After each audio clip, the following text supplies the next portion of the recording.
Your Excellencies, distinguished guests, ladies and gentlemen, on behalf of the Board of Directors and staff of the National Council on U.S.-Arab Relations, I'm honored to welcome you to our 29th Annual Policymakers Conference.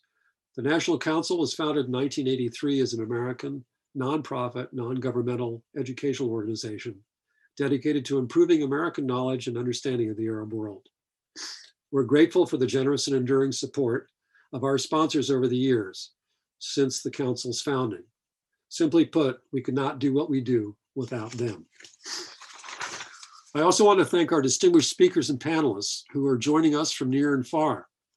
They will share with us their knowledge and insights as we transition to new political leadership here in the United States and what this means for future Arab-U.S. relations at this time. The global crisis brought on by the COVID-19 pandemic has been felt around the world with tragic results everywhere. However, the recent news that new vaccines have been developed and with high efficacy rates brings renewed hope that we will soon be able to put this pandemic behind us. Over the next 3 days, we will hear from a distinguished group of panelists on the challenges and policy priorities facing President-elect Biden and his new administration for the Middle East. But before proceeding further, I want to thank the board and our incredibly talented staff. They have worked tirelessly under difficult circumstances over the past 9 months to ensure that the important work of the Council has progressed without skipping a beat.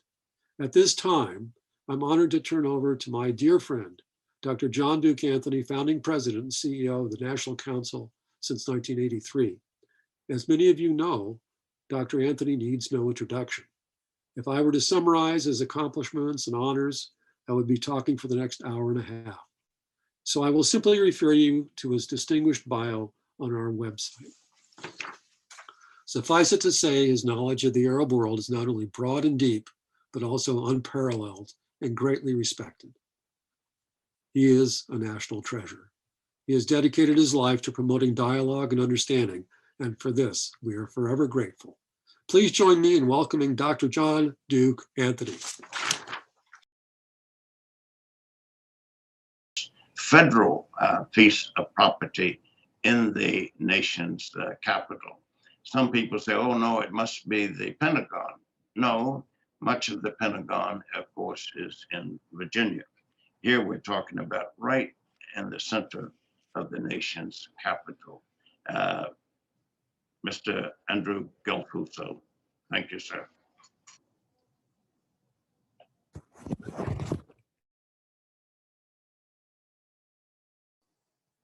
Greetings. Good morning to all of the online viewers, esteemed guests, friends, members of our diplomatic community here in Washington, D.C., and viewers throughout the nation and the world. Welcome to the National Council on U.S.-Arab Relations Annual Policymakers Conference, well, this year's virtual conference. My name is Andrew Gelfuso, and I'm the director of the World Trade Center, Washington, D.C., and vice president of TCMA at the Ronald Reagan Building and International Trade Center. What a year it's been. Like many of you, I wish we could convene today's program in person. We usually have the pleasure of hosting this great program in our atrium hall of the Reagan Building, but we all continue to socially distance and follow recommended safety guidelines, and I'm absolutely honored to be joining you today online. I'd like to start off by acknowledging the great work of the National Council on U.S.-Arab Relations, Mr. Pratt's vision as the chair of the organization, the incomparable Dr. John Duke Anthony's leadership, and my good friend Pat Mancino's steadfast efforts, and just the good work of their overall wonderful team. When COVID hit us in mid-March, we pivoted at the Reagan Building and the World Trade Center to offer virtual programming, and we continued our strong ties with the Council. We've collaborated on several unique online webinars that are available on our website for your viewing. The World Trade Center, Washington, D.C. is the trade programming arm of the Ronald Reagan Building and International Trade Center. And for over 20 years, TCMA has proudly served as the exclusive manager of the Ronald Reagan Building and International Trade Center in a partnership with the U.S. General Services Administration. The center is the official trade center of the United States, with connected to 330 World Trade Centers in 90 countries around the world, which some of you may be familiar with. Our mission is based on a congressional mandate to promote trade, diplomacy, cross-cultural exchange, and I'm pleased to once again be here with our longtime partner, the National Council on U.S.-Arab Relations, as we hear from leading global experts on U.S.-Arab policies and implications for the U.S.-Arab relationship. Thank you so much for your time today. I hope you enjoy the program as much as I'm going to enjoy watching this program. I look forward to staying in touch and seeing you all in the near future. Thank you, Andrew. It's great to be with you again for yet another smashing conference with a bevy of stars and internationally renowned specialists in their field. To kick off the first session, we have none other than Rick Kaplan. Mr. Kaplan led this particular opening session last year with some of the speakers that you're about to be introduced to. It's rare, if not impossible, for me to think of another individual who's had this very deep, rich, and diverse professional exposure and experience. And ponder the following. He's a former president of CNN United States. He's a senior executive vice president of ABC News, American Broadcasting Corporation, a president of MSNBC. It's a Microsoft and National Broadcasting Corporation merger in 1996.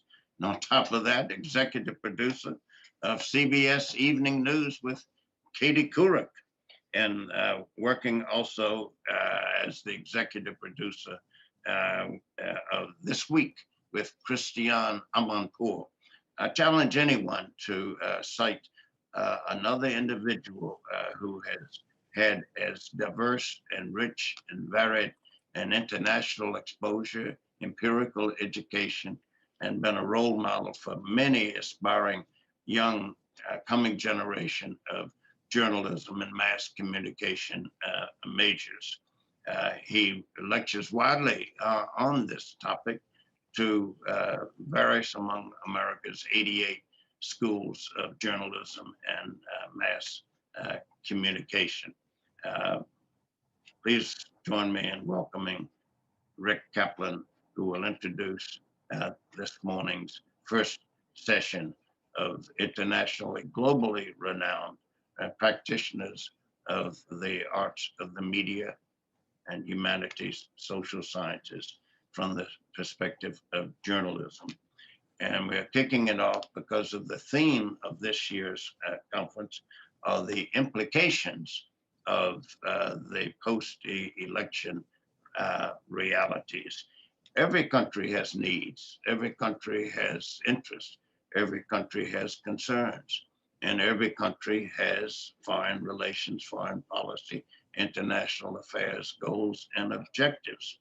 But what are the implications in this particular instance, at this turning point, this extraordinarily vital juncture in the relationship between the United States and the Arab region, the Middle East, and the Islamic world, with the core of it being the Arab region? Rick Kaplan. Thank you. Let me begin by thanking the National Council on U.S.-Arab Relations, and especially Dr. John Duke Anthony, its founder, and of course, Pat Mancino, for this very kind invitation. I pray all of you joining us virtually are in good health and wearing masks if you venture out, no matter where you live. I believe if we can hold the line and follow safety protocols, it now seems certain that effective vaccines are going to be available for wide distribution by this coming spring. So hang in there. For now, we are in the middle of a coronavirus pandemic, having gone through a grueling political campaign, ending with an election where more Americans voted than ever before. But our current president has not yet accepted the results, and our pillars of democracy are being threatened by his actions. This is going to have a real impact, not only on our here in the United States, but on our international relationships as well. Being able to trust the promises and motives of an American government is an issue all nations will be considering as they question and challenge President-elect Biden and his new administration.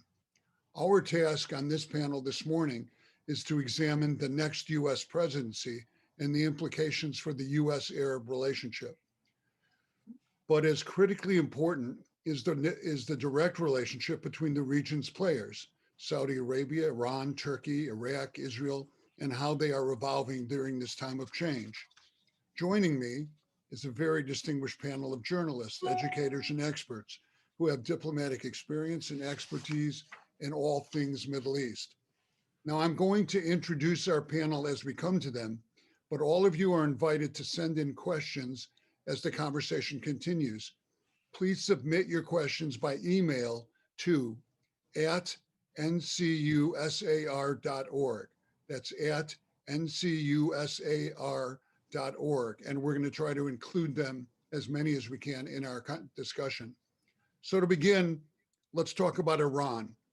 Please welcome Barbara Slaven, the director of the Atlantic Council Future of Iran Initiative.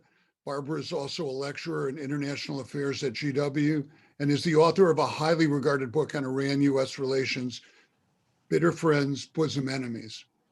Barbara, in the past few days, Iran's foreign minister, Javad Zarif, has sent a sobering message to its neighbors in the region, warning that they can no longer, quote, rely on the U.S. for protection and must begin working with Iran.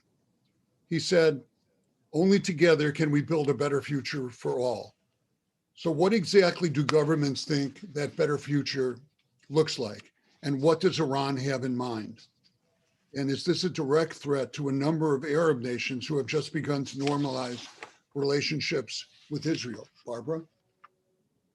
Well, first of all, thank you so much for inviting me. Thank you, John Duke Anthony. Thank you, National Council on U.S.-Arab Relations. This is a very interesting and delicate time for U.S. relations with the Middle East. We have seen some troubling reports that President Trump has been considering military action against Iran's nuclear program on the way out, which would be a very frightening development, I think, not just for Iran, but also for the region as a whole. Fortunately, it seems that these rumors, or at least this request of Trump to consider military action, has been slapped down even by hawkish advisors like Mike Pompeo. I think Iran feels that it has survived 4 years of Donald Trump and 4 years of sanctions and pressure. The United States withdrew in 2018 from the Joint Comprehensive Plan of Action, the Iran nuclear deal. It began reimposing sanctions, and it has put in place the most draconian sanctions regime against any country, frankly, that I can remember. And yet, if news reports are accurate, Iran is back to exporting 1 million barrels of oil a day, less than half of what it did before sanctions, but sufficient for it to survive. The Iranians have expressed an interest in returning to the JCPOA in full compliance if the United States does.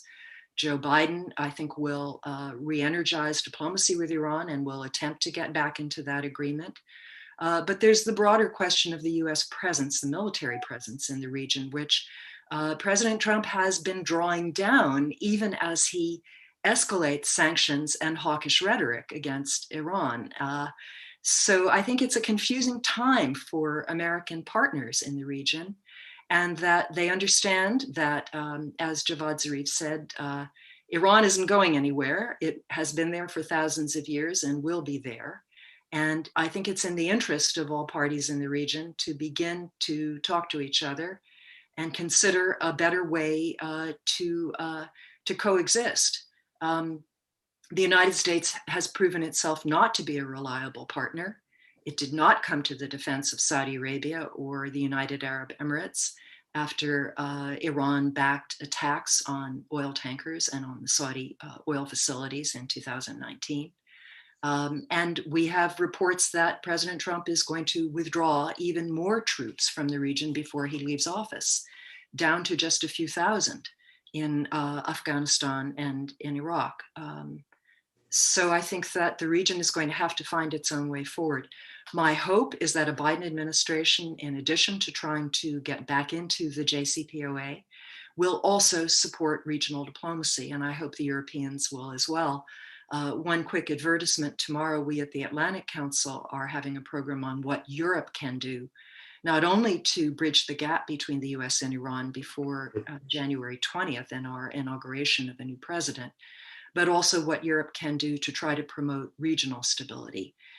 Instead of confrontation and containment, it's a time for negotiation and diplomacy on all sides. And so that's my hope and expectation for the next US administration. Thank you. We'll be back to you. Joining us now is New York Times op-ed columnist and Pulitzer Prize-winning reporter and commentator Tom Friedman. As I always tell people, he's one journalist who most of my colleagues and I made sure to read before beginning every workday. So I want to welcome Tom Friedman.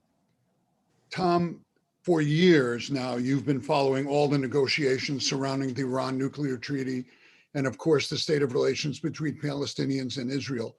The chances for improving either situation seems for now to be stuck in the mud.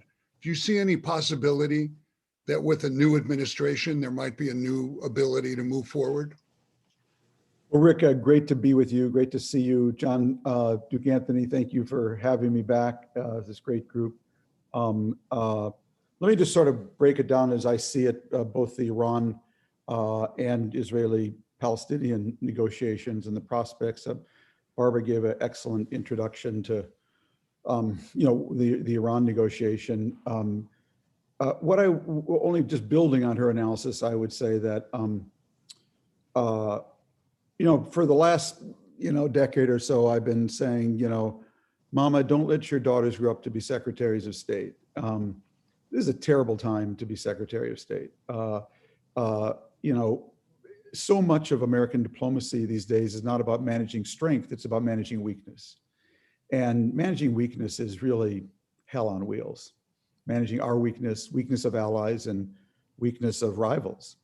But I would say that this is a time that whoever gets the job of Secretary of State is going to have a chance for some creative diplomacy. I would say particularly on the China front, but also on the Iran front. Because whether you agree with what Trump did or not in walking away from the Iran nuclear deal, he has created leverage for a skilled negotiator. Because although, as Barbara noted, Iran's now back to exporting reportedly about 1.2 million barrels a day, the country's still really, really hurting. It's hurting from a pandemic compounded by global sanctions and economic sanctions. And you see what's happened to its currency. It's hurting. It wants to get back into some kind of negotiation framework on nuclear and to get out from under these sanctions. And the real question is, what will a Biden administration, what kind of deal can we expect from Biden administration? That was obviously part of the original deal.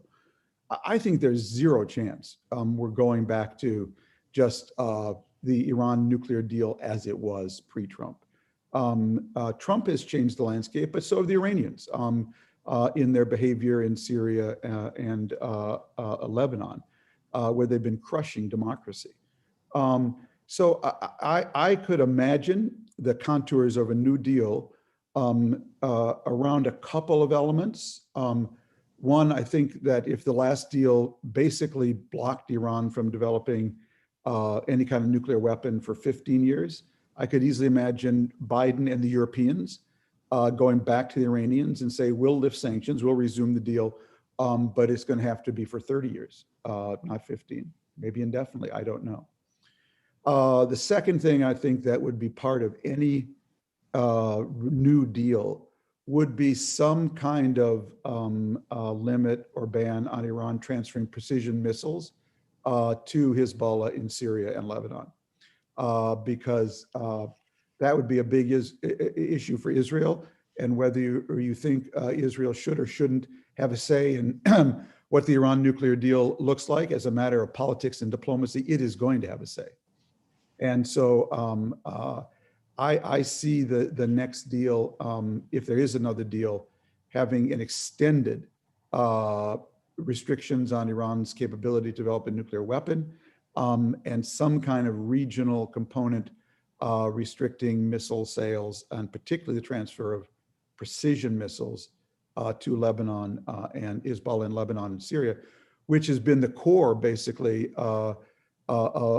reason for the sort of shadow war Israel and Iran have been fighting in Lebanon and Syria in recent months. On the Israeli-Palestinian front, Rick, it's like in Minnesota growing up, we used to say I went to a fight and a hockey game broke out. I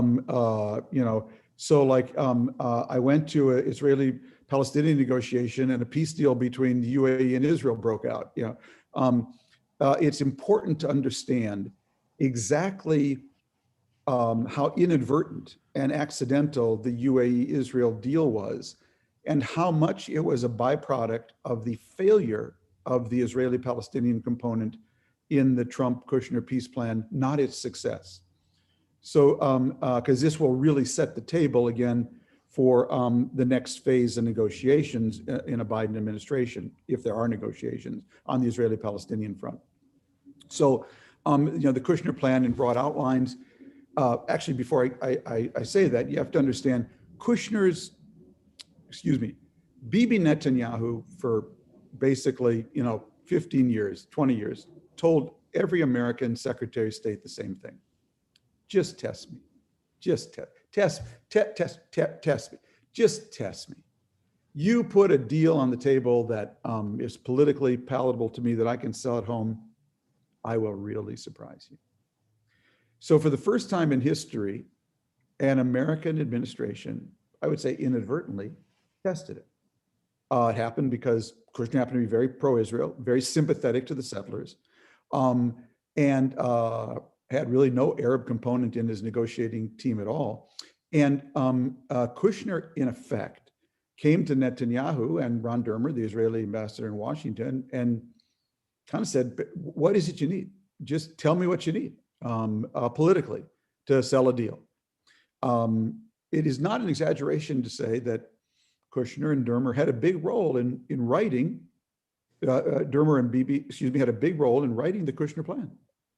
And what they came up with was that Israel would be able to annex 30% of the West Bank, including every Israeli settlement, even illegal settlements situated deep inside Palestinian populated areas.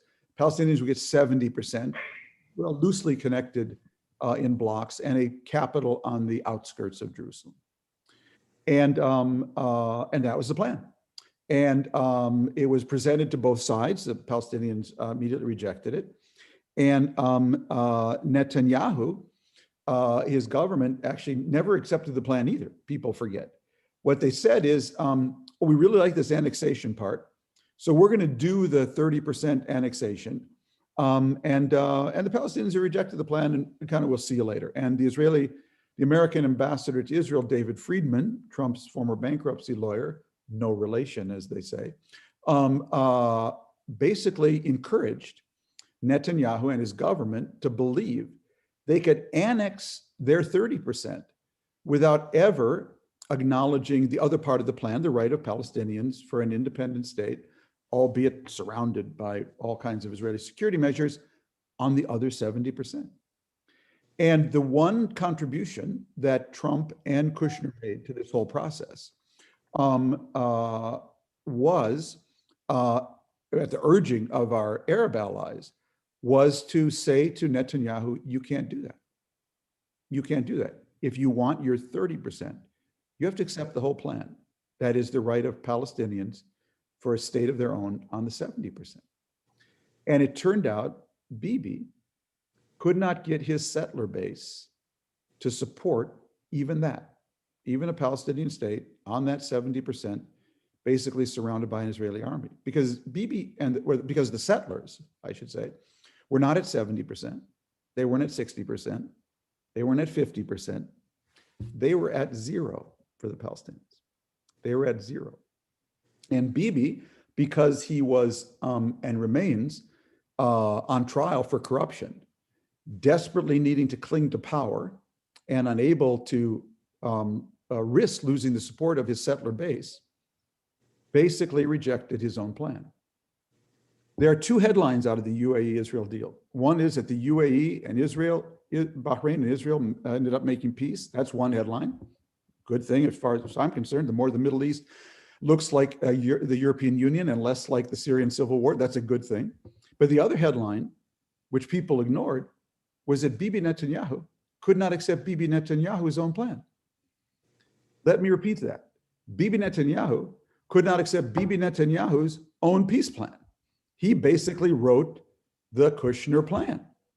So that is, to me, what Joe Biden is, and the next US Secretary of State is coming into. A situation where the Israeli government could not accept its own peace plan. And so I don't see the next Secretary of State, as long as this Israeli government is in power, really spending a lot of energy on that issue right now. When Israel can't accept Israel's own peace plan, that's not exactly fertile ground for diplomacy. So I see a lot of potential on the Iran front. I don't see much on the Israeli-Palestinian front right now, Rick, and I'll leave it at that. Thank you. Yeah, very, very interesting. Let's go to Dubai now. We're very honored to welcome Mohammed Alyahya, the editor-in-chief of Al Arabiya English, the largest pan-Arab free television network, excuse me, to air a regional news network. He is a senior research fellow at the Gulf Research Center. His analysis has been published by the European Council on Foreign Relations and the Atlantic Council.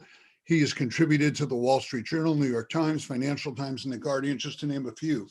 So Mohammed, how do you see it? Do you see it the way that Tom has seen it? And do you see a way forward on either of those negotiations? Thanks very much. I agree with almost everything that Tom said, frankly. I think there's definitely space for negotiations with Iran, but I think we have to contextualize what the sanctions mean to regional actors.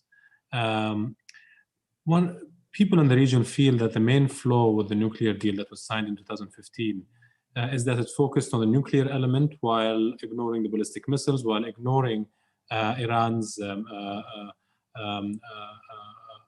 expansion in the region and funding of militias. So they had a problem with what Tom mentioned, the sunset clauses, Iran's ability 15 years down the line to get a nuclear weapon. That was a problematic element for them. And second, of course, and I would say primarily actually, the fact that the windfall from sanctions relief would be used for nefarious purposes. That fear came true. In Syria, Iran sent a series of militias to prop up Bashar al-Assad and help him in his slaughter of his own people. It doubled down on its support for its flagship proxy group, Hezbollah. It continued to,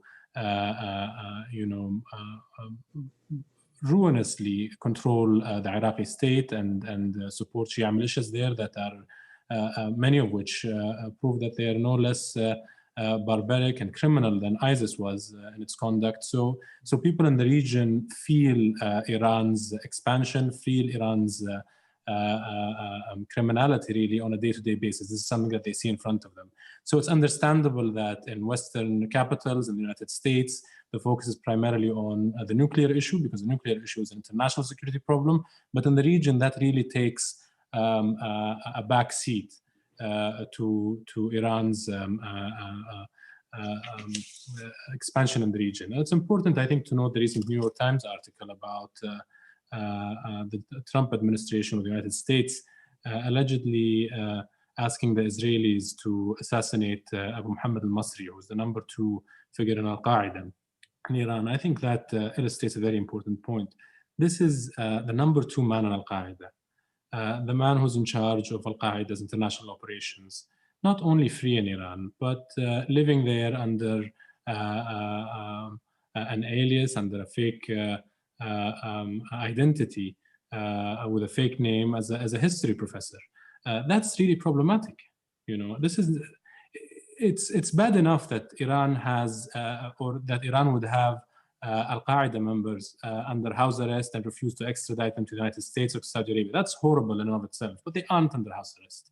They are not bargaining chips. They are not used for leverage. There is active collaboration between Iran and the foremost Sunni terrorist group, and that should be a real cause for alarm. Saddam Hussein wasn't related to Al-Qaeda. That was the rhetoric, the false rhetoric that was used to make the case for the Iraq war.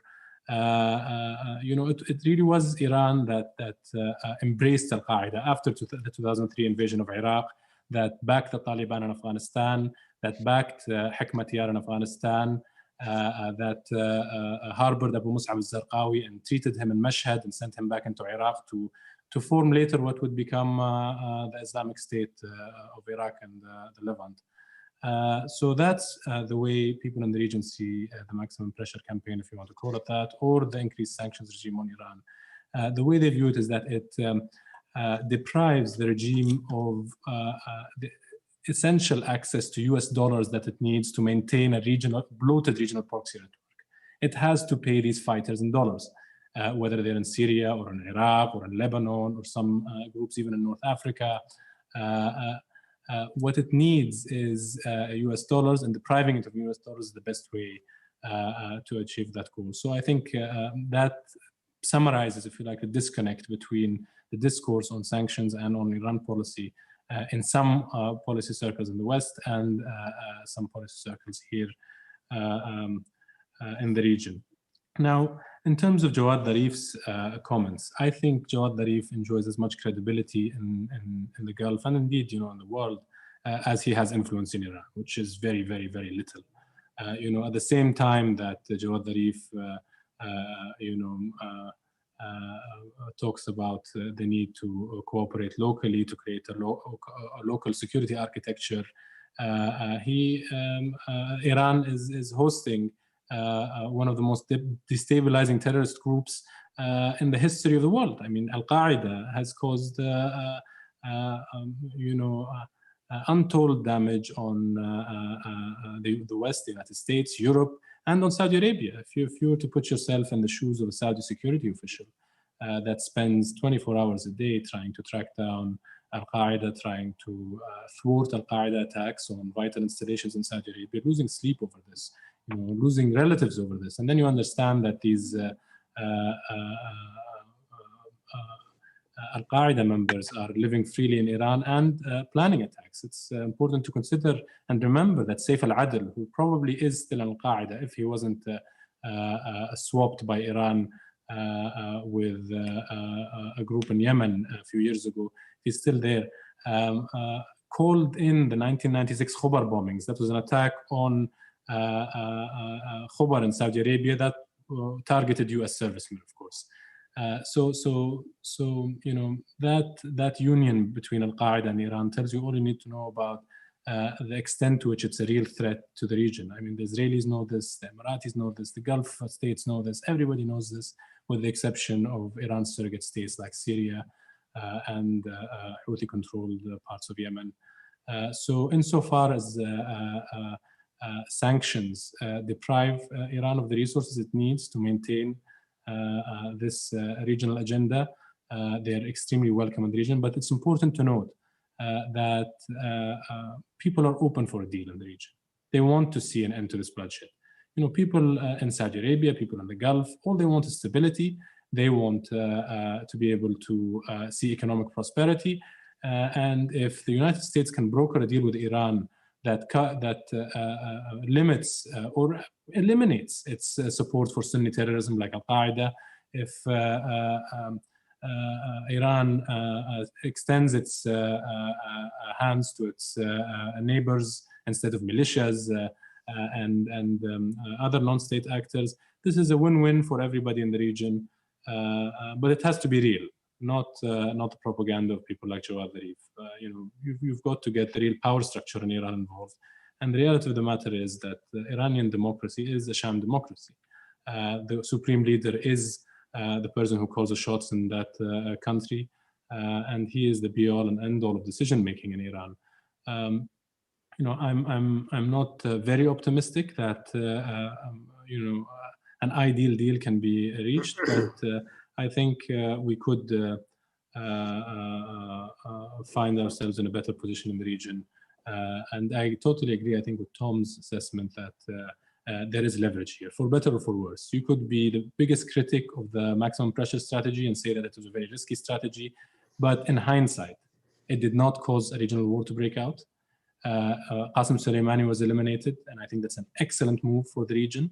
He is one of the most important assets Iran had in its regional expansion infrastructure. He was the mastermind of a lot of Iran's proxy building and terror funding. The fact that he was eliminated without a war breaking out, that maximum pressure was leveled on Iran without a war breaking out, all of that should be something that we're all thankful for. And this leverage is something that should be used in order to reach a better deal that looks after the security interests of every stakeholder involved. Thanks. Thank you. I'm wondering, is David Rundell, has he joined us? Yeah, he's right there. David's right there. Oh, I don't have him on my screen. So I'm going to assume he's there. Yes, So he is. I'm going to welcome. Yeah. I'm going to welcome.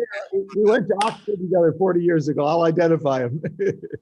Yeah, I mean, it's hard to get used to this. So I'm going to welcome David Rundell. He's an American diplomat who spent more than half of his 30-year career in Saudi Arabia. He served as chief of mission, also head of political, economic, and commercial sections. He's also the author of a highly respected book, Vision or Mirage, Saudi Arabia at the Crossroads. David, who I hope is there, how do you think we can leverage this current situation? What should the Biden people do to first get the attention of Iran? What can we do to move that process forward? Are you there?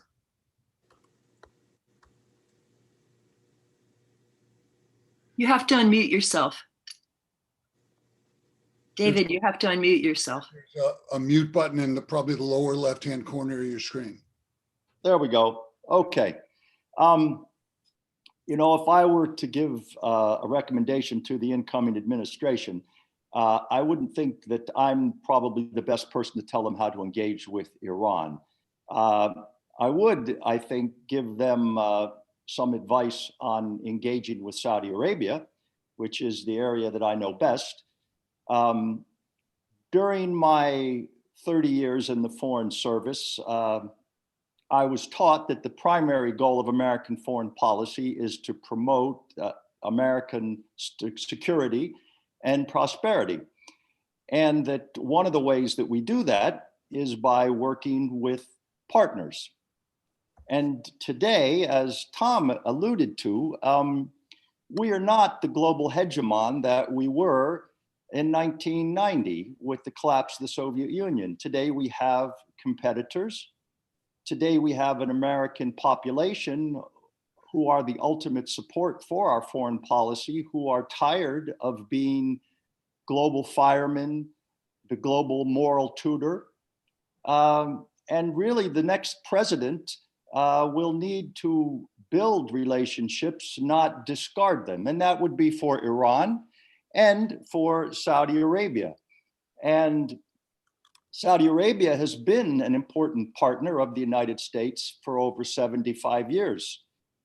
In counterterrorism cooperation, Saudi Arabia has more than once saved American lives. In global energy markets, Saudi Arabia regularly stabilizes markets. Our ability to promote or to impose sanctions on countries we don't like, economic oil sanctions, depends on Saudi Arabia's spare capacity.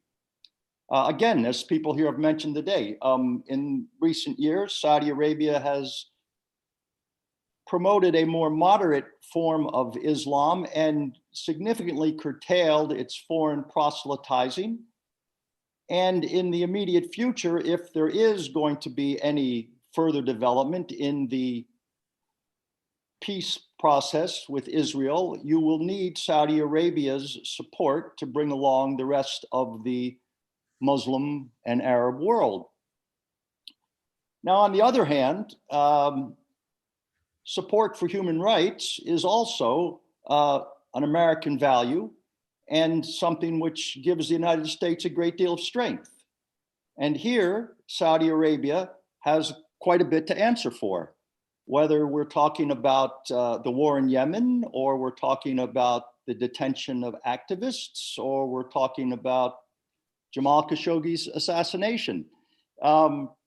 So this dilemma leaves us with choices about the future, choices about how can we protect American interests, but at the same time encourage or support the important economic and social reforms that are going on in Saudi Arabia. And if you're going to talk about Saudi Arabia, that's very important to remember that there are important economic and social reforms going on there. But at the same time that we're doing that, how do we encourage them to improve their human rights record?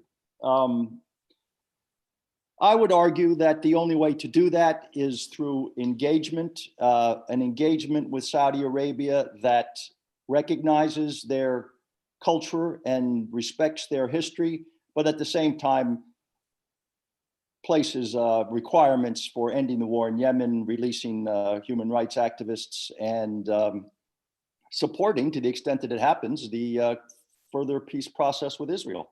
I would simply add at the end that antagonizing Saudi Arabia, seeking to isolate Saudi Arabia, a people who consider themselves the founders of one of the world's great religions, a group of people who know themselves to be essential to the global economy, that it's probably not going, it's going to be difficult to isolate them effectively. It's certainly not going to encourage them to reform, and it might very well be destabilizing. I'm old enough to remember voices saying that we couldn't possibly support the Shah of Iran because of his bad human rights record.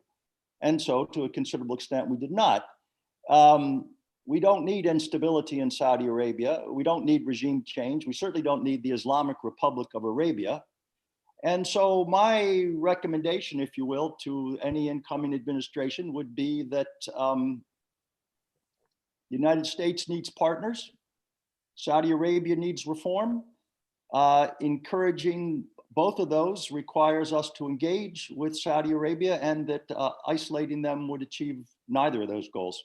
So that's sort of what I would recommend to an incoming administration. In terms of Iran, I really think I should leave that to those people who know more about Iran than I do. All right. Let's talk about that. Let me introduce David Ottaway, Dr. David Ottaway, who for more than 35 years has been a senior correspondent for the Washington Post in the Middle East, Africa, and Southern Europe. He was the Post's bureau chief in Cairo. He is a Middle East fellow at the Woodrow Wilson Center, the author of A Tale of Four Worlds, the Arab region after the uprising. David, with all that's on our plate and with the change in administrations and with the story today in the Times that Trump was asking for, I guess, targeting on Natanz, and what is that possible? How do you see these next few weeks playing out of the Trump administration as we kind of lurch towards the end of the year? And then I want to talk to you about other players who might rear their heads in the region, like China and the rest. Can you just start there? Well, the next few weeks are certainly fraught with danger about whether Trump might go ahead and do something that his advisors are telling him not to do regarding Iran. I wanted to begin by talking about sort of going back to what Barbara's saying, how confusing U.S. policy appears from the region. And I must say, even here in the United States, because we have had and continue to have this rivalry between the Pentagon and the White House. And the White House is clearly on a trajectory to withdraw from the forever wars, quote unquote, of the Middle East, and is you know, Trump wanted to get troops out by Christmas from Afghanistan, and it now seems that he's about to give the order to get troops down at least to 2,500 troops in Afghanistan and 2,500 troops in Iraq. So you get the sense of withdrawal. But what struck me over the last few years is that the Pentagon has in fact been expanding the military imprint of the United States, the military infrastructure of the United States in the Persian/Arab Gulf region, and is actually setting us up for long-term engagement on the Arab side of the Gulf. And few people talk about it, but the Pentagon has made agreements with Oman for access to naval bases in Oman on the Arabian Gulf, outside the Persian/Arab Gulf. So our imprint in Oman has really increasing quite dramatically. In United Arab Emirates, we are now using Al Dhafra Airport there as kind of a base of operations for the American F-35s. We have been, at least in the Gulf, increasing our military presence, and we are back in Saudi Arabia on the ground, back in Prince Sultan Air Base, from which we were asked to leave in 2013. So the military infrastructure of the United States has been expanding in the last few years.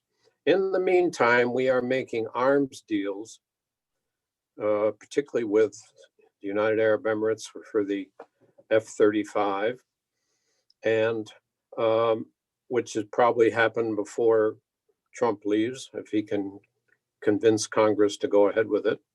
And if they don't, he'll probably declare a national emergency and do it anywhere. That will open up a deal for F-35s going to the United Arab Emirates, which will, you're talking about a decade of involvement in developing the whole F-35 program for United Arab Emirates.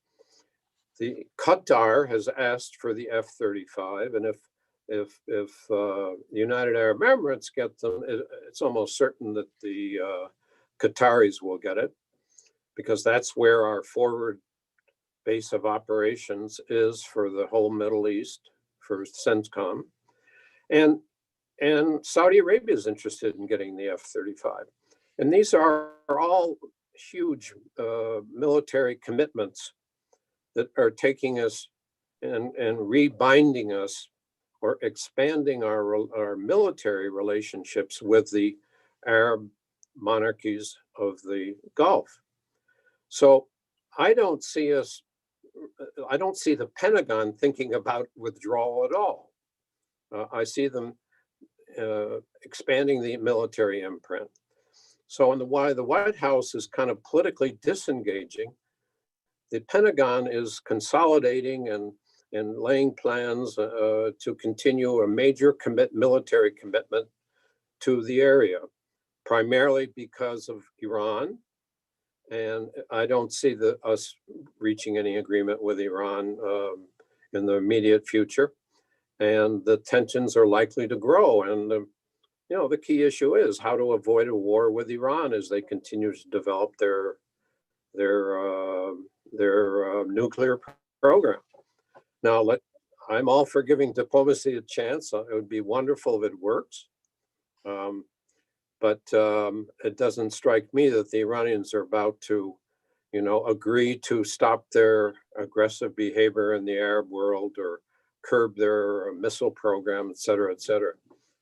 So there's going to be a lot of tension there, and Biden's going to have to deal with it. But the Pentagon is actually strengthening the U.S. military infrastructure there if we do get in a war with Iran.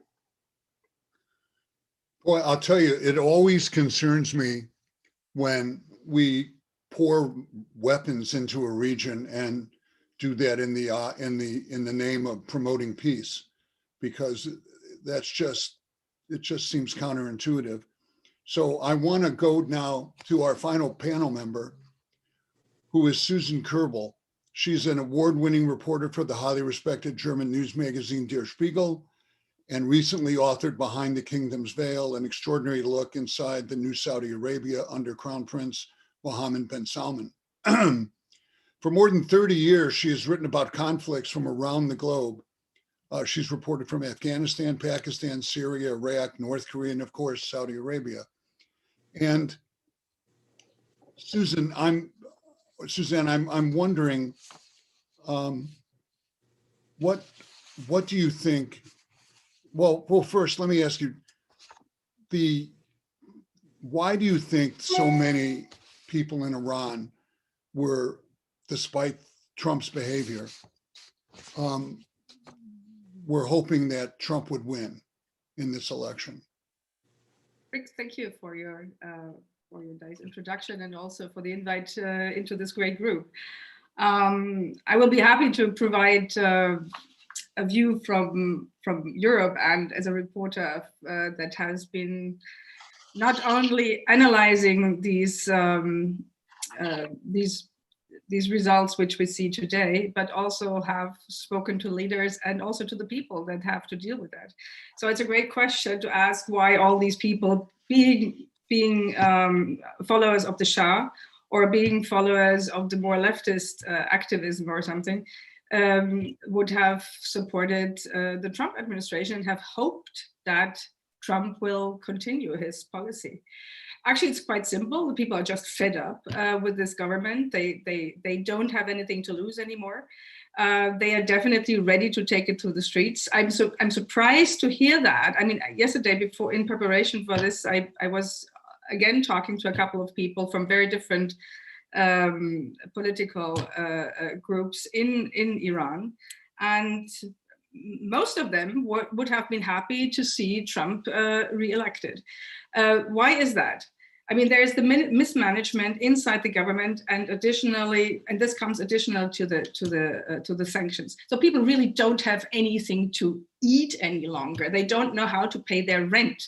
60% of the people are living under poverty line. So they are just finished and fed up, and certainly this is half. I mean, it's a combination of effects that has been piled up. But sanctions are only one part. COVID-19 is another, and so people don't have a perspective any longer. So whatever change will come is welcomed right now. I think it's not very smart, because these people hope that once you take the protest to the streets, that you would succeed by being backed of other nations or other groups from outside. But what we have seen, for instance, in the neighboring countries like Syria, means that you do not necessarily succeed with that. It can be very bloody, it can be awful, it can be a failure. So I just received a couple of messages of people that would say, we don't mind, we are dead already, we are not really living any longer. This is a state which nobody can keep up for much longer. So that's what unifies many. I mean, people who think a moment and think it through more reasonable would most likely think that's not really an option, because the brutality of a regime which is determined to survive should not be underestimated. Well, let me ask you then, and this is for all of you now that you've all been introduced. It seems that Iran has come to the conclusion that the only thing that can protect the regime from what they believe is the need for regime change sought by, they believe, the United States, that the only thing that can protect them is the bomb. So how do you how do you stop them from developing the one thing they think can secure their regime? Can I step in here for a minute? Absolutely. I do not think that that is the conclusion of the government. I think that the nuclear program has been important for a number of reasons, as a bargaining chip with the West, as a hedge, as a deterrent, potentially. But I do not think that is the goal. I believe that the regime wants sanctions relief. And the question is whether it is possible, frankly, to negotiate a broader agreement with Iran. Tom Friedman mentioned a few things he'd like to see in a kind of JCPOA 2.0.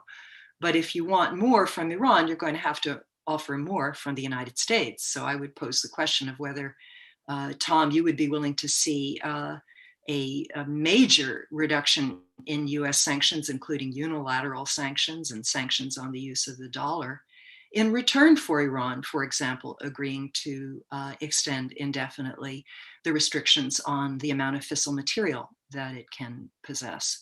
In regional terms, too, if I may just respond to a few things that Mohammed Alyahya said, it's not just money. If it were just money that ensured Iranian regional influence, then the sanctions would have had an effect. Instead, we see that Iran is as powerful as ever in the region. I think that the United States and its Arab friends and Israeli friends have to stop making mistakes that Iran so effectively exploits. The Israeli invasion of Lebanon in 1982, which Tom is very familiar with, it was against the PLO, and in return we got Hezbollah. The US overthrow of Saddam is what allowed Iran to spread its influence through the region. Iran effectively exploited the Arab Spring. That is clear. And we have in Yemen, which no one has talked about, the disastrous Saudi intervention, now 5 years of bombing one of the poorest countries on earth. And yet the Houthis are just as strong as ever. So Iranian relationships with these groups has to do with more than money. It has to do with shared ideology, shared faith in many cases, and a perception of injustice at the hands often of Sunni rulers who have discriminated against or ignored the legitimate grievances of Shia populations. It's not just malign behavior, it's astute behavior on the part of Iran, and we have to recognize that. Tom, you have to unmute yourself. Tom? I'm unmuting myself, yeah. There you go. I think everything should be on the table on negotiations with Iran. All forms of sanctions, both those reimposed as part of the deal and broader ones independent of the deal. Number one, yeah, I think, look, there's nothing that's distorted the Middle East more in the last 50 years than the Cold War between Iran and Saudi Arabia and between the United States and Iran since the revolution. And anything that can diffuse that, I think would be a good thing if it can be diffused in a stable way. So I'd like to see everything on the table. That said, I wouldn't agree that Iran is more popular than ever. If you took a vote in the non-Shia areas of Lebanon today, and including in many of the Shia areas today, Hezbollah is, as Iran's proxy there, is not popular. So I would not agree with that, but I do believe that we have the conditions here. Sorry, Tom, I didn't say more popular. I said more powerful, more influential, and the two are different. I'm not even sure they're more influential, okay? The word was astute that she used. Yeah, I would disagree with that. I don't think they're more influential. I think to be influential, you have to be popular, unless your influence is all coercion.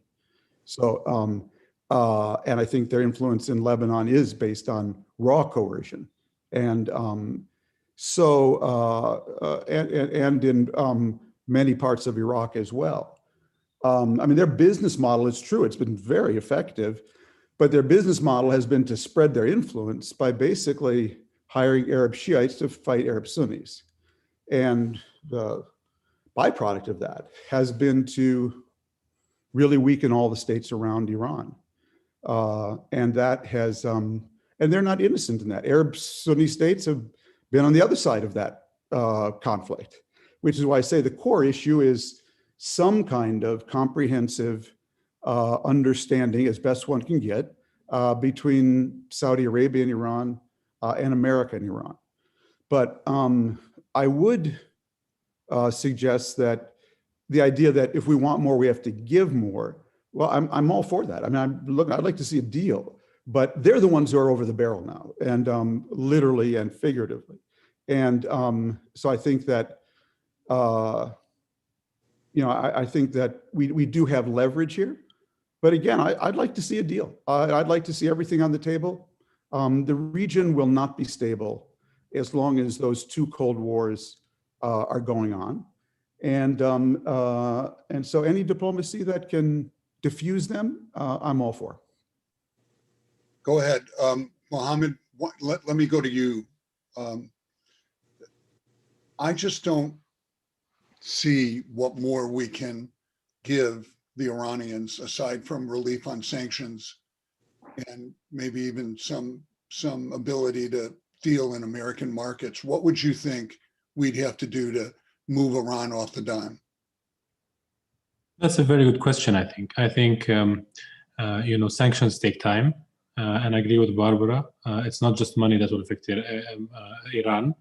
I think assassinating key Al-Qaeda members in the streets of Iran is a very important step alongside economic sanctions. I think assassinating Qasem Soleimani was a very important step. I think, preventing Iranian operations, whether it's by sabotage or otherwise, all play an important role in achieving security in the region. But I think it's important also to consider this idea of a Cold War between Iran and Saudi Arabia. I agree more with the idea that there's a Cold War between the United States and Iran. If you go to Tehran and you ask them what the #1 national security threat to Iran is, invariably you will not hear that it's Saudi Arabia. They will tell you that it's the United States. I think the Revolutionary Guards want to upend what they perceive as a Western-led regional order, one order in which actors like the United States, like Saudi Arabia and other Gulf actors are agents of the West, agents of an imperialistic order. This is what they believe. This is what Saddam Hussein's Iraq believed, the Iraqi Ba'ath. This is what the Syrian Ba'ath believes. This is the idea. It's a clash between their version of Islam and what exists in the West. And that's actually what makes me hopeful. And that's an important point, I think, and it's the demographics of the region. I don't think what Iran is doing today with Arab Shias is astute, and I don't think Arab Shias think it's astute. We have seen unprecedented mobilization against Iran, against the regime inside Iran. But I think it's even equally important, even more important, to look at the mobilization against Iranian ruling order among Arab Shias in Iraq, in Lebanon, and elsewhere in the region. In Iraq, it would have been unheard of in the past to see young Iraqis, many of whom were born after the US invasion of Iraq in 2003, carrying posters that are disparaging of Qasem Soleimani and Iran's supreme leader, Khamenei. In the past, it was very easy to mobilize young Sunnis and Shias using a two-pronged approach. One of the prongs is economic carrots. You put money in front of the problem. You give them jobs. You give them a purpose. But the second, of course, is religious ideologies. The idea that they are oppressed, that they have to stand up against the West, that they have to resist. Using those two together was a sort of an opium that enabled for the mobilization of young people to go fight the Soviets in Afghanistan in the 70s and the 80s. And this is something that Iran is very masterful at. Unfortunately, this strategy that Iran predicates its foreign policy on can never coexist with the idea of economic prosperity, with the idea of coexistence with the West, coexistence with other religions. It has to exist exclusively of that. So that's why it's poisonous. Now, the good news, I think, is that young people are seeing through this gimmickry. They're seeing through it in Iraq. They're seeing through it in Lebanon. People want actual jobs. People are open to the idea of opening up to the West. I mean, young people today in the region, and it's important to imagine that people in the late teens, people that were born after the US invasion in Iraq are now in their late teens. You know, they've been exposed through their own smartphones to Netflix, to the West. They don't have the animosity that was used by groups like Al-Qaeda, like Iran, like Hezbollah, like Syrian Ba'ath, like Iraqi Ba'ath as cannon fodder for this idea of opposing the West. And I think this is something that Gulf states like the United Arab Emirates and Saudi Arabia have recognized very clearly. You know, people are no longer going to answer to this. 2/3 of Saudis are under 30 years of age. This is a useless, bygone, backwards ideology that is in a race against time. So I'm much more hopeful than I think many other people on this panel are on the future of the region. It all depends on time. I think Iranians have outgrown their Islamic Republic regime. And one thing I think I would disagree with Barbara on, it's very important to engage Iran. Iran is a 1,000, it has been in the region for thousands of years, but it's important to differentiate between the Islamic Republic regime and the Iranian regime. And Iran, sorry. Iran is a 3,000-year-old civilization with a very proud people and a lot to offer to the world, but let's call a spade a spade. The Iranian regime is a very big problem to be dealt with, and this is something that democratic administrations and Republican administrations and Europe agrees with other Gulf actors on. Nobody disagrees that Iran is a really big danger to the region. The disagreements are tactical. Can I add one thing to Mohammed's point, Rick? Because I really agree with what he was saying. You know, when we killed Qasem Soleimani, and I'm not in the assassination business, but it's a fact that the Trump team killed him. The column I wrote is that the Trump administration just assassinated the dumbest man in Iran.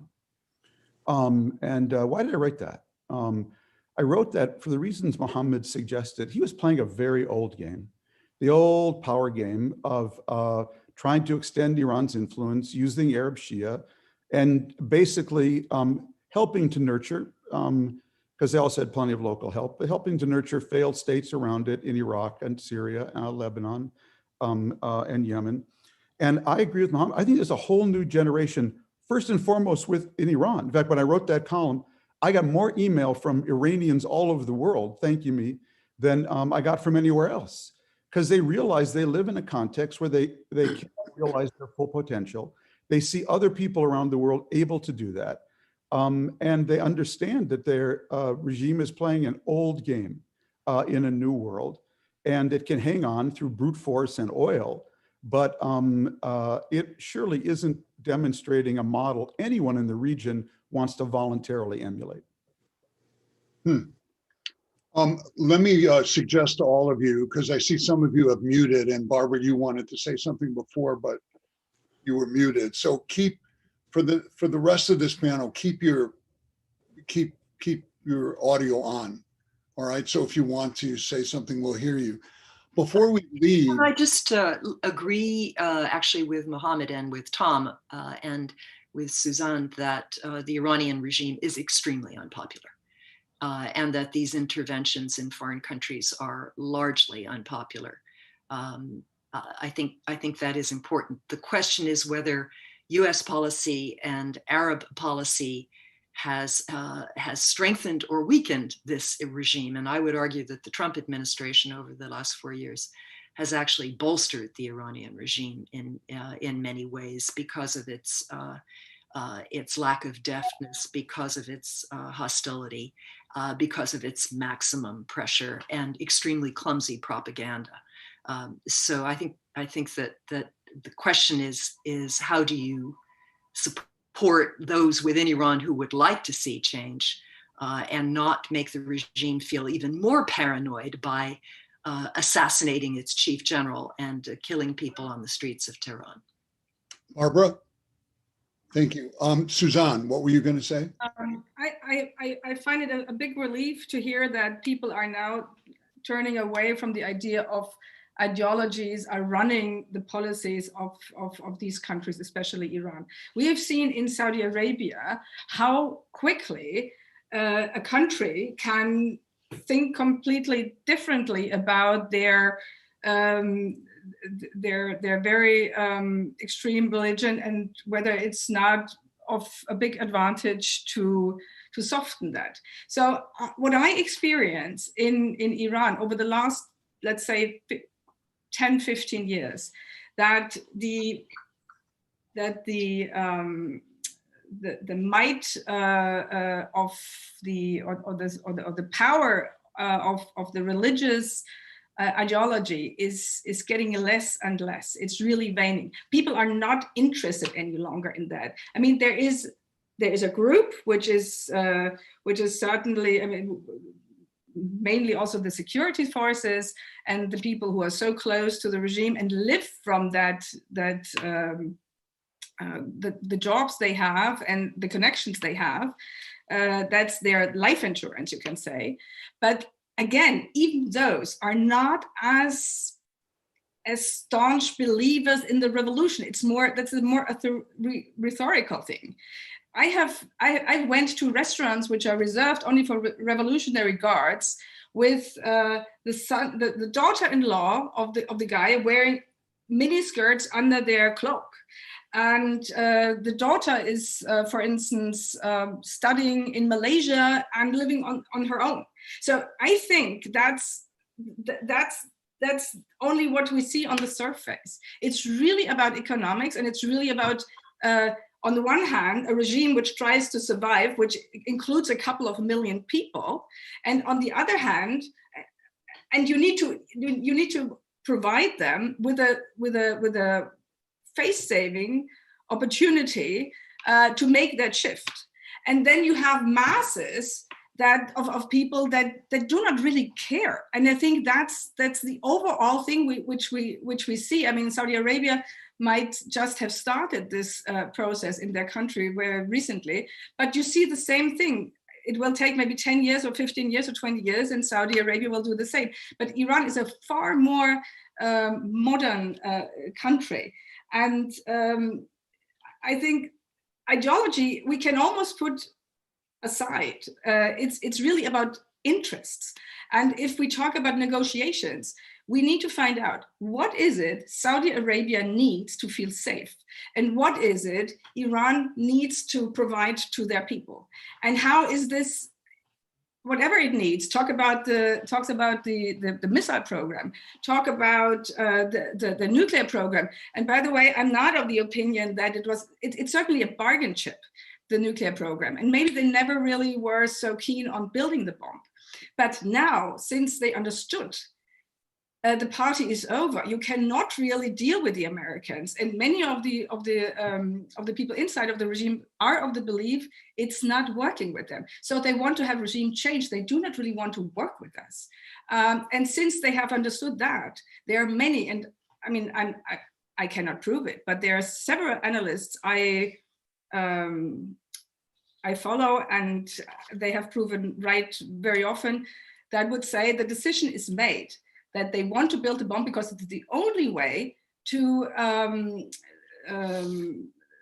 save them from the US aggression.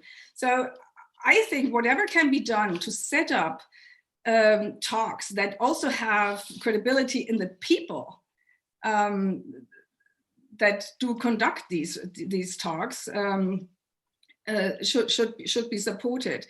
And last, remember that at a time, I mean, at the administration of the former king in Saudi Arabia, King Abdullah, he always had a personal connection to the cleric and former president and very influential businessman, Hashim Rafsanjani. So these guys could just pick up the phone if there was a serious problem and resolve it and find a solution. These contacts do not exist any longer. And we are talking about theoretical setups. I think it's about, sometimes it's really about these simple things. You need people who can trust each other. This connection is not longer existing. And I would like to come back to Yahya. you once in another panel said that Obama once suggested you have to share the space here, the region, and you were saying that was a false premise, or that's not realistic. And I'm wondering what else than that is a reasonable approach for the future. Barbara? Did you? No, it's okay. I'm curious to hear the answer from Mohammed. Yeah. So that's a good question. When I say that's unreasonable, I mean that the very idea of an Iranian-Saudi rivalry in the region is a problematic one. As I mentioned earlier, I think Iran is trying to undermine what it perceives to be a US-led order. It is competing with the United States in Iraq, not Saudi Arabia. It's competing with the United States in Syria and not Saudi Arabia. It's competing with the United States in Lebanon even, and not Saudi Arabia. Certainly that's the case today. Sharing the region implies a degree of balance and symmetry between what Iran does and what Saudi Arabia does. The fact is Saudi Arabia doesn't have any militias in the region. And to say that the Iranian-Saudi conflict or the problem with the Middle East is this 1,400-year-old irrational struggle between the seat of Sunni Islam and the seat of Shia hegemony in the region is a problematic idea, I think. This is a problem of imperialism versus anti-imperialism. This is a problem of actors that would like to see stability, security, economic prosperity, and actors that thrive on instability, state weakness, and state collapse in regions around the area. Saudi Arabia would benefit to a large extent if there was no armed group in Lebanon that was training the Houthis. It would benefit from a Yemen that's stable without an armed group like the Houthis lobbing missiles into Saudi Arabia. It would benefit from Iraq that is strong and able to stand on its own 2 feet. If all of these countries had strong central states and economic prosperity, they would be impenetrable to the Revolutionary Guards. That would be the last thing that the Iranian regime wants. So the idea that they're competing for influence on the ground in the Arab world, I don't think is the case. That's what I meant. Yeah, Tom, let me come to you. Let me just pick up on one couple of threads. I think hopefully I can preempt you at a point that Barbara made about sort of smart U.S. negotiation, because I really agree with this. Trump is really good at breaking things. If you want something broken, he's your guy. Whether it's the TPP deal or the Iran nuclear deal or Obamacare, he's really good at breaking things. But he's actually terrible at building things, because to build things, you actually have to compromise. And to compromise, you have to go back to your base and say, we didn't get it all. And he was never ready to do that, by the way, on immigration, on TPP, on China, and on Iran. Now, a regime like Iran's, regimes like this, for the reasons that Susan said, these regimes, they break from the top. Okay, they don't break from the bottom up. They break from the top. They're like the Soviet Union. And the way they break from the top is when there's a real fissure. Had Trump come back to, Trump and Pompeo lifted the sanctions and then come back to the Iranians and with the European partners and said to the Iranians, look, here's what we want. We just want to add 10 more years to the nuclear deal, or 15, let's say, and limits on your missile testing to the radius of the Middle East. Just those 2 things. They would have started a fight in the top of that regime. Oh my God. Half of them would be saying, well, we got to take this. We're under sanctions forever. And other half would be saying, no, you want to start a fight at the top of that regime. Don't be a pig. Go put on the table something that will actually really tempt part of that leadership. So wherever you draw that line, 15 years, 20 years, whatever, I think, and because one of the things that Trump didn't understand, or Pompeo, certainly one of the things I've learned, that in the Middle East, the opposite of autocracy is not democracy. It's usually disorder. Now, we ran that play in Iraq. The Syrian people ran it themselves in Syria. The idea of fomenting disorder in a country of over 80 million people to produce regime change. If you want to see a refugee crisis in the world, create disorder in Iran.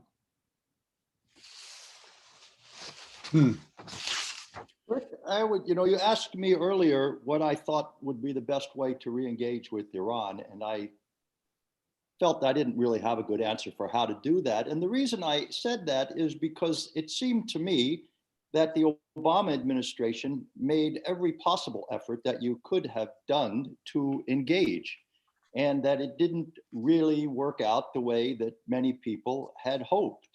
I'm not one who criticizes President Obama for having tried that. I think that it was worth an effort, but he certainly opened the door to Iran to rejoin the family of nations.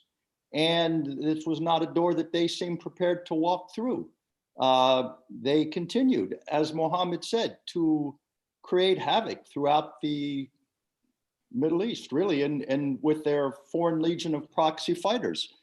And it seems to me that, and I'd be interested to hear what Barbara thinks about this, but the Islamic regime in Iran is about to be transformed into really a revolutionary guard regime. That once the current leader departs, that the power is really going to be in the hands of the Revolutionary Guard, who are going to become effectively like the Communist Party or the Nazi Party or the Ba'ath Party in the Arab world. And that part of their ideology and part of their legitimacy is a complete dedication to driving West and Western interests out of this part of the world. So I don't really see what you can do more to engage than Obama tried to do in the past, and particularly in light of the fact that the regime is probably more likely to be recalcitrant than they were in the past. So I don't know, that would be my question perhaps to Barbara. Well, moreover, Barbara, before you answer that, it just seems to me that the regime has all the control. I mean, you can have people who would like to see a better economy, who want a better life. I mean, all the things that we all hope for. But I don't see, do you really see an ability for those people to do better than the Revolutionary Guard to overtake that?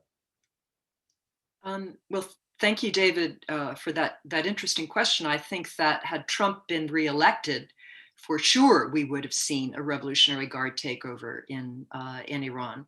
However, the fact that it's going to be Biden instead gives me some hope that the less militaristic and more Western-oriented forces in the country still have a shot. And you know that Iran has presidential elections in June of next year. It had been widely assumed that a so-called hardliner would win. But I think there is an opportunity now for someone more pragmatic and with a track record of dealing with the West to perhaps emerge there. Also, Ayatollah Khamenei, the supreme leader, is 81, 82 now. He's not going to be there forever. And we don't know whether he will be replaced by another supreme leader or by a council. I think one thing I've learned in studying Iranian politics over the last 40 years is to have a certain humility about predicting, because there is tremendous factionalism and ferment in the system.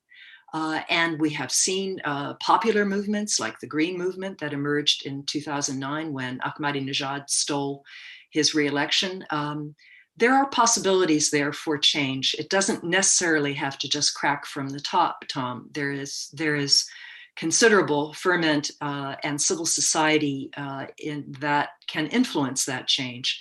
Iran has changed beyond all recognition in the time I've been studying it, even in the 25 years I've been going there. It's not your grandfather's Islamic Republic.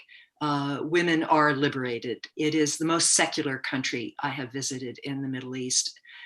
Very few people have much to do with religion. Even 20 years ago, I remember going to Cairo and going to Iran, and you know, in Iran, nobody prayed, everyone drank, and everyone loved the United States. And in Cairo, it was the reverse 25 years ago. So these are processes that have been going on for a long time. What we need is a United States that is willing to engage realistically with Iran. I would argue that Obama didn't have time. I mean, full implementation of the JCPOA began in January of 2016, and Donald Trump was elected 9 months later. So I think what could have emerged, what could have built on that. I mean, Tom is absolutely right. If we had put forward a proposal, extend the JCPOA limits for 10 years, and let's put some limits on missile transfers and range in return for some more sanctions relief. That's a deal I think we could have taken, and it certainly would have excited some real debate in Tehran. Instead, we put on maximum pressure, and what do we have? We have an Iran with enough fissile material to make 2 bombs, and behaving just as aggressively in the region as always. So we have some opportunities with Biden. We should be creative now. This isn't appeasement. This isn't giving up our partners in the Arab world. It's simply looking to see what can be accomplished realistically. I would argue we have a short window before Iranian elections to at least stabilize the nuclear file, and then hopefully begin to build on that. But I've been hearing about the search for a moderate Iranian leader forever. We had one. We have one now in an Iranian context. Well, but Iranian context isn't exactly far enough for us at this point. I mean, it comes down to we keep searching for this moderate to appear, and it just doesn't seem to happen. We reached an agreement with Hassan Rouhani as president. We never reached an agreement with Mahmoud Ahmadinejad. But I think it's important to also consider that it's under Rouhani that Iran killed the largest number of Arabs that it's ever killed. Hundreds of thousands of Syrians have perished at the hands of the regime that Rouhani is propping up. In Iraq, we've seen... That started under Ahmadinejad. I'd like to just finish, please. Even if it was started under Ahmadinejad, it was certainly prosecuted largely much more so by the Rouhani administration than it was by Ahmadinejad by any stretch of the imagination. In Iraq, we'll see that Iranian-backed militias are the ones that are slaughtering Sunni suspected ISIS fighters like kebabs over bonfires. We see their support for the Yemen war. I don't think moderate is a proper word to describe this administration within any context at any point. And on the point that Iran is the most secular in the Arab world, I think that's a problematic point, to say the least. I think Lebanon is much more secular than Iran is. I don't know if you've visited Lebanon. And many countries in the region are much more secular. The fact that women are liberated in Iran, I don't think that's the case at all. I mean, they still need permissions to travel. I don't think they can only were able to enter stadiums right now. The hijab is still mandatory. I mean, even countries like Saudi Arabia have exceeded Iran on many of these metrics, granted only in the past couple of years. But I think the idea that Iran is the most secular country in the region is a problematic one. I think it's the least secular in the region, absolutely the least secular.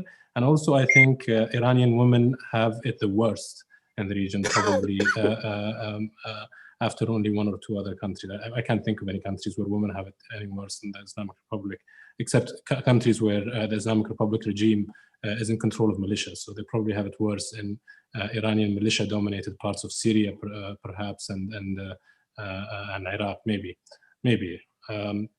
And on the point that Obama didn't have time, I think it was very clear that the Iranians were totally unprepared to reciprocate with any sort of goodwill in the region. I mean, while they were negotiating the Iran nuclear deal, after signing the Iran nuclear deal, 2 US Navy ships broke down in the middle of the Gulf.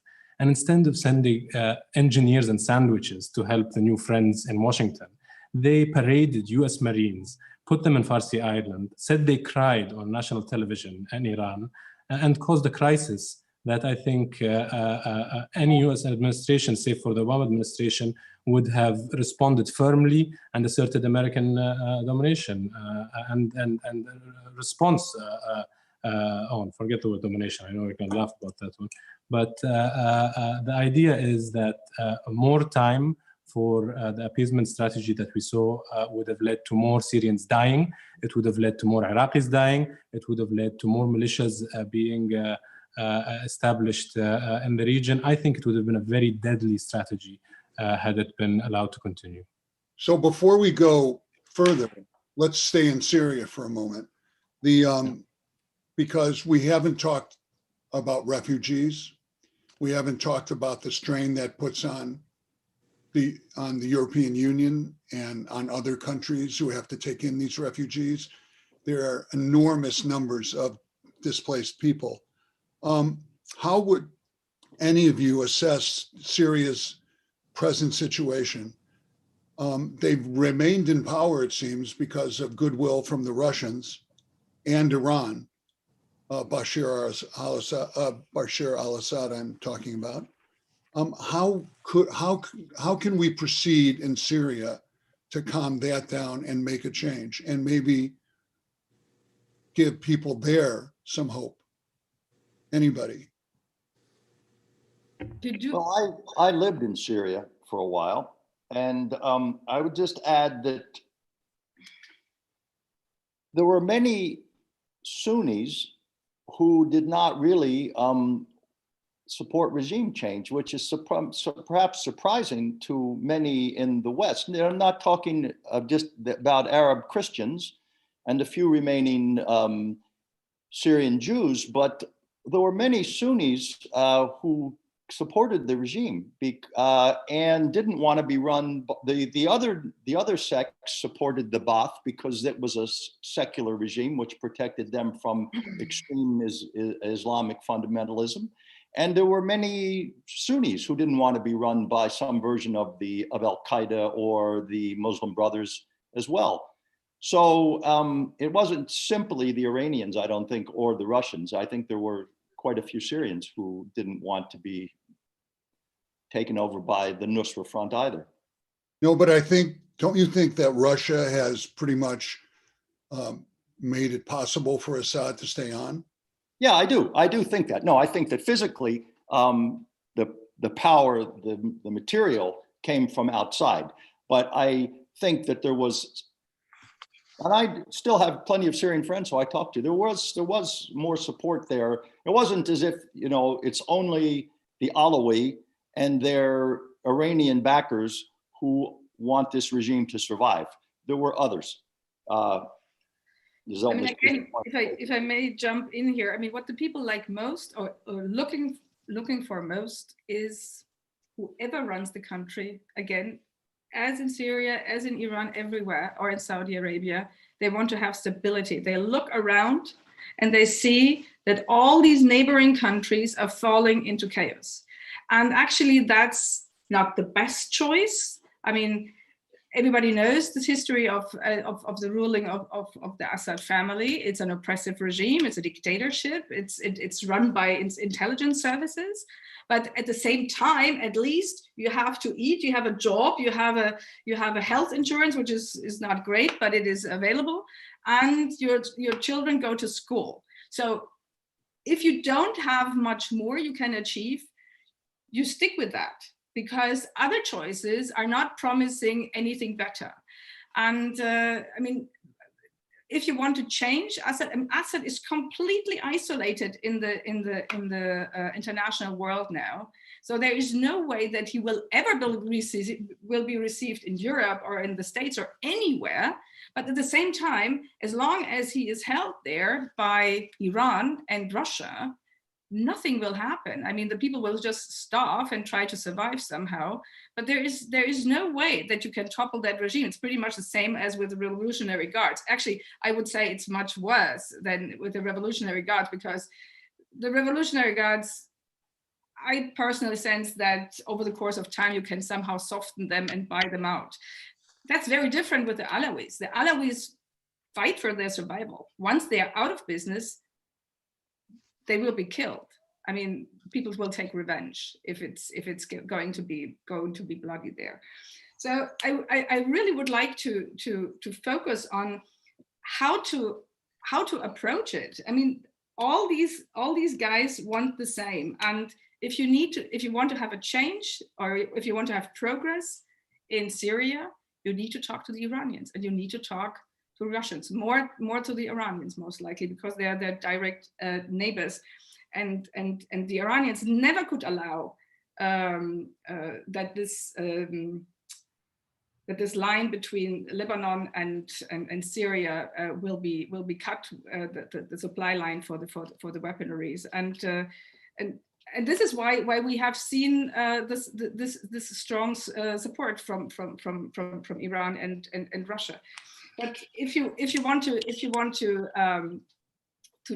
change the situation there, you need to talk to the Iranians and bring them in. What did the father, who was possibly more clever than the son, the father never decided for one time, Hafiz al-Assad. He never decided we will go with the US or we will go with the Iranians or we will go with anybody. He promised just to anybody, and then whatever dealt with everybody. So this is actually, maybe this is not working anymore, but we will not see a Syria which will decide, yes, we will play with the US rules now. It will not happen. It will not work.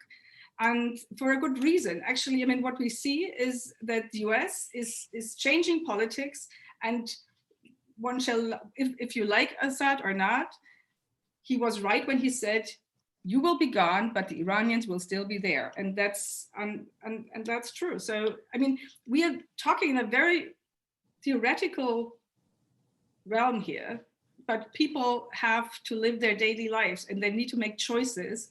And the last thing they want is that their country fall into chaos. And this is why they do not follow anybody who promised them a way out. And but Syria is in chaos. Not anymore. You don't think so, Same. Barbara? No, Syria is in great distress, but the war is largely over there. I mean, between Iran and the Russians, Assad has his useful Syria, as we call it, and the Turks are sitting on the rest. The U.S. has a very minor presence to deal with the remnants of ISIS. I think that war is over, and the question is, you know, what, if any, influence we can have through economic aid to try to make that system a little bit more pluralistic and to deal with the refugee problem. And any kind of solution, obviously, we have to talk to the Iranians, we have to talk to the Russians, we have to talk to the Turks about this. One point, you know, Mohammed, I understand why you are so emotional about these issues, but I think you really have to understand that, you know, Iran is not the only culprit here. I mean, certainly the Saudis, Emiratis, Turks, Qataris got involved in Syria, as well as the United States, supporting various groups, most of which morphed into Al-Qaeda or ISIS related factions, simply because they were the meanest and the strongest. Also, Saudi Arabia, I don't know about the Emirates, but Saudi Arabia certainly has supported separatists, Arab separatists in Iran, Baluch, Kurds, that have carried out acts of terrorism, that have killed members of the Revolutionary Guard. I think the region needs a non-subversion pact. I think that the Sunni states have to stop supporting subversion in Iran, and Iran has to stop supporting subversion in Sunni Arab countries. In terms of my comments about women, I'm talking about the feelings of Iranian women. I'm not talking about the laws, which obviously need to be changed. And I'm impressed, for example, by what the Saudis have done, at least in terms of letting women drive and so on. Unfortunately, women like Lujain al-Hathlul and others who for years advocated these changes are still rotting in jail. And the United Arab Emirates is also quite a repressive country in many ways. So I would hope we would see an improvement in the human rights records of all the countries in the region and not simply in Iran. David Ottaway, you wanted in. Yeah, I just wanted to point out that the Sunni regimes, at least some of them, are beginning to reconcile themselves to Assad staying in power and reaching out. I think it's the UAE that's reopened its embassy in Baghdad, in Damascus, and the Egyptians have been talking to Assad's people. I get a feeling that there's kind of the beginnings of a reconciliation of the Sunni Arab world with the Assad regime. Now, whether that's going to solve the problem of Turkish occupation of northern Syria, or our 1,000 troops in the northern part, or the Iranian supportive militias that are fighting up there, I don't know. But it seems to me Assad is there to stay, and the Sunni regimes are beginning to reconcile themselves to that. Can I ask you about Yemen, which has generated one of the worst humanitarian crises in the world? What can the United States, what can the Western world, what can others do to bring a measure of relief to the people of Yemen? Anyone? Well, go ahead, David. No, the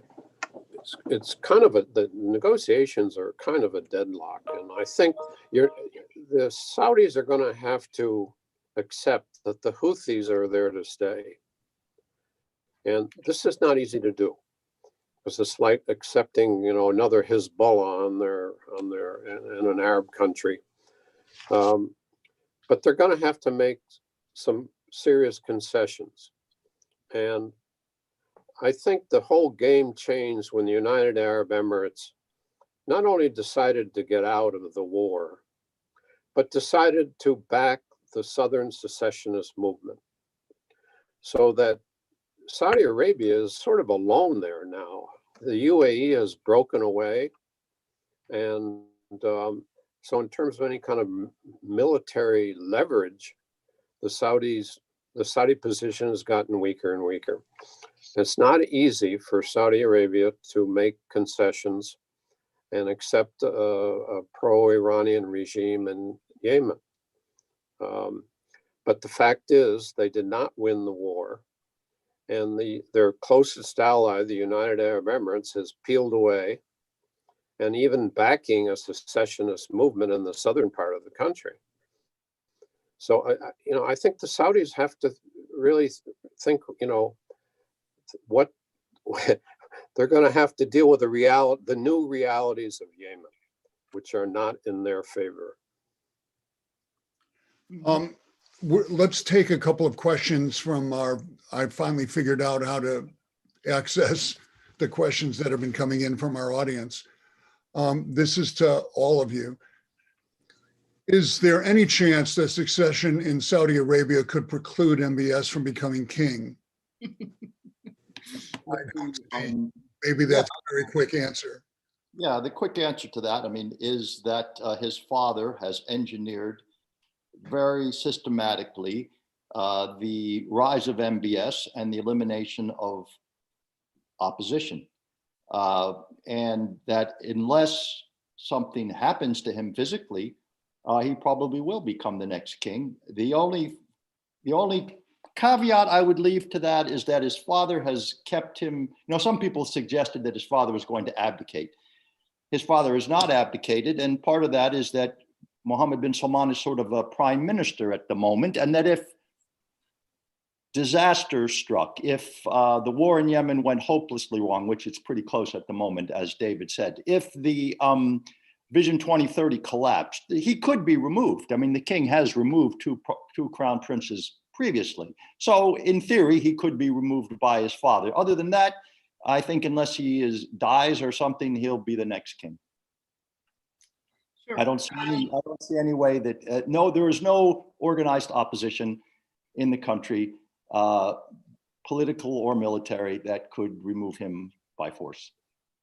I think it's pretty unpredictable yet. It all looks like, and Mohammed bin Salman certainly prepares for that, and he is very smart in securing his own safety. And obviously, he almost doesn't appear in public any longer. He is spending long times and weeks maybe on his yacht.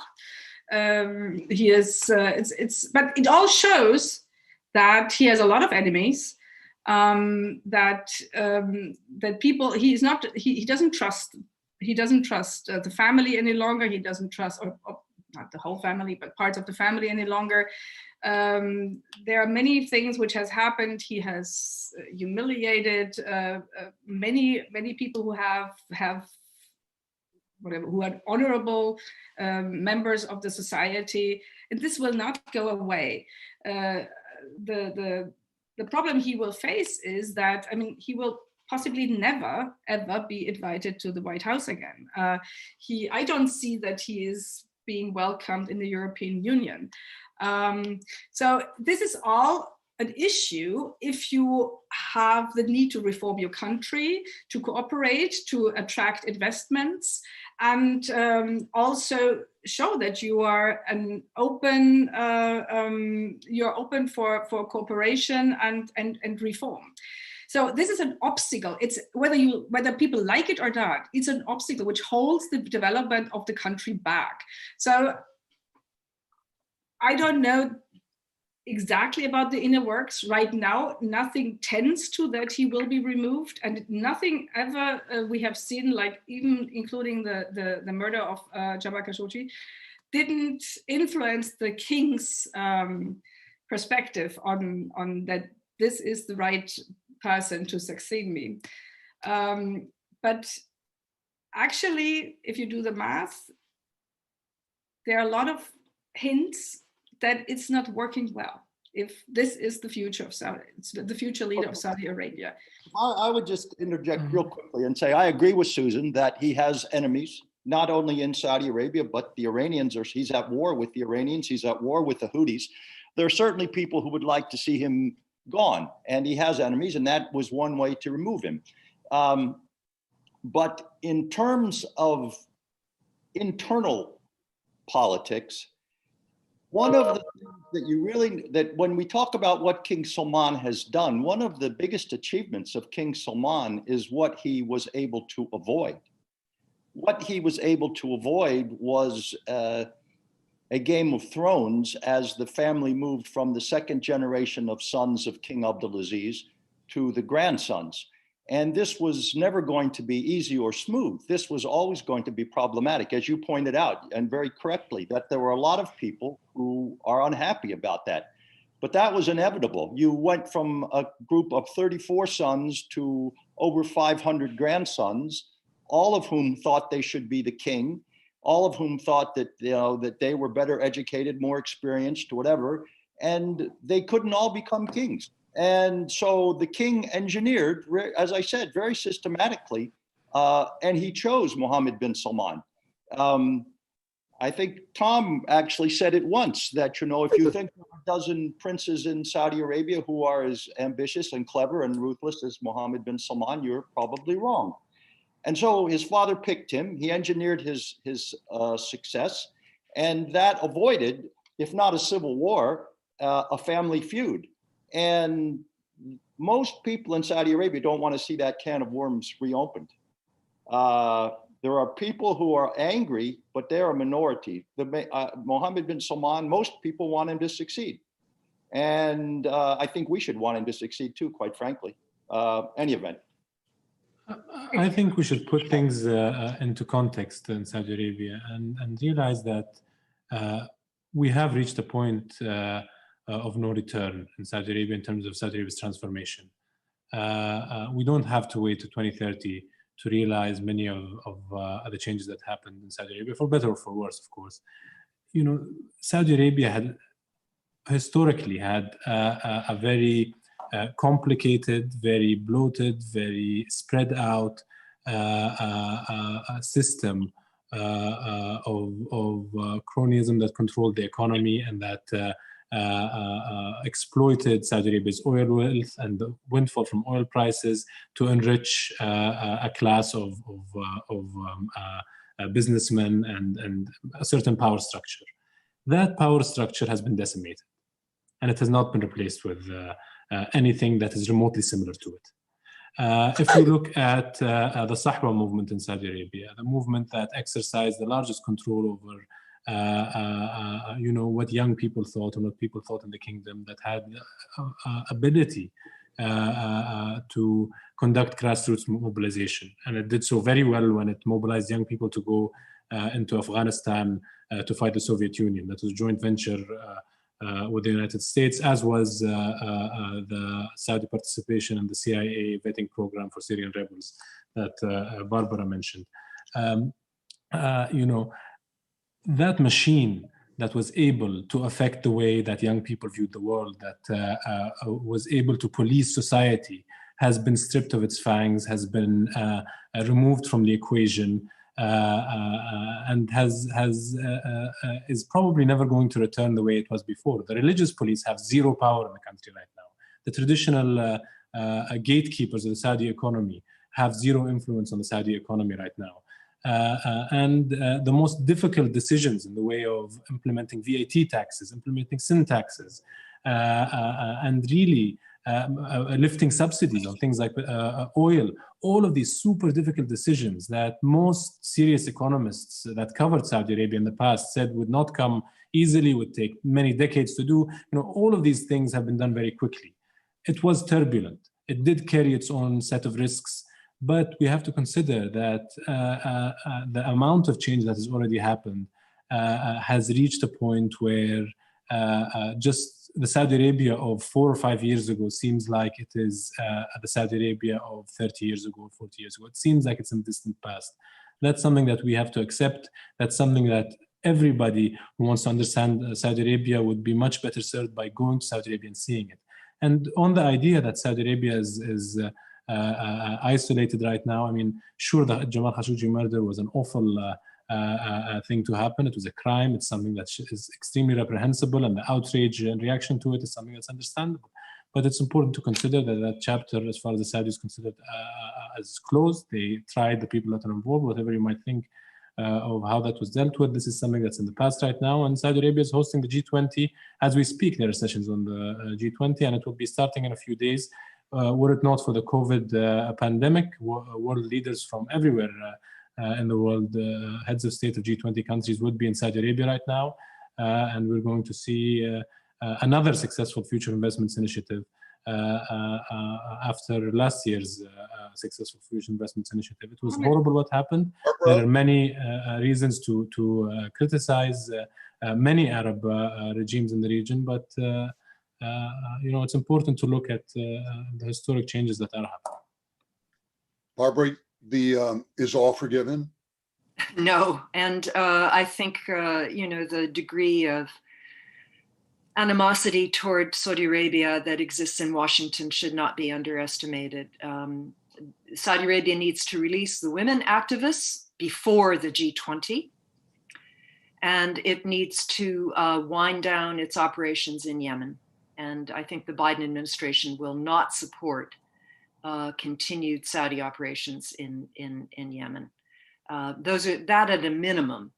And I think there also has to be more accountability for the brutal murder of Jamal Khashoggi, particularly Saad al-Qahtani, who was very involved in this. He needs to at least be fired, if not pay a bigger price, at a minimum. And even then, I don't think MBS is going to be welcome in the United States. Well, we're going to have to leave it there. We've come to the end of this session. So I want to thank all of our panelists for a really spirited, learned discussion. And I wish you well. I wish you good health. So thank you. But now as the conference moves ahead, give us a few minutes between sessions as we connect virtually with His Royal Highness Prince Turki Al Faisal, who will join us from Riyadh, Saudi Arabia. For the past 15 years, His Royal Highness has generously opened his schedule to offer his thoughts and perspectives on Arab-U.S. relations. And we're going to begin again in just a few short minutes. So hang with us. And Dr. Anthony, do I give it back to you? Thank you. Thank you, Rick Kaplan, for a superb session. As we said in the beginning, we would have a cerebral massage. We're all the more edified as a result of the extraordinary input and comment of your team. We will now hear from a supporter or two amongst our numerous supporters. and some young people who have been the beneficiaries or the alumni who've received rewards from participation in our youth leadership development programs. We have 50,000 alumni of this one program, of the 9 programs that the National Council has. 24 cities in the United States participate in this program annually. One this last weekend in Virginia. The week before that was in New England. And we have 22 more coming up. Plus, we have them in 5 Arab countries, Morocco, Egypt, Lebanon, and 2 in Saudi Arabia. So let's hear it from some of our supporters.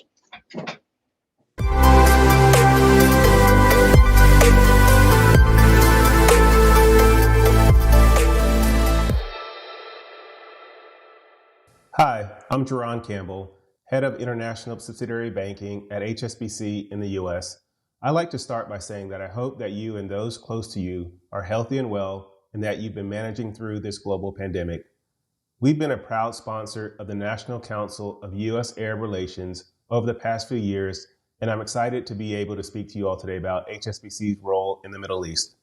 As head of the International Subsidiary Banking business, ISB for short, my role is to provide a consistent global banking experience to over 9,000 corporates and their international subsidiaries.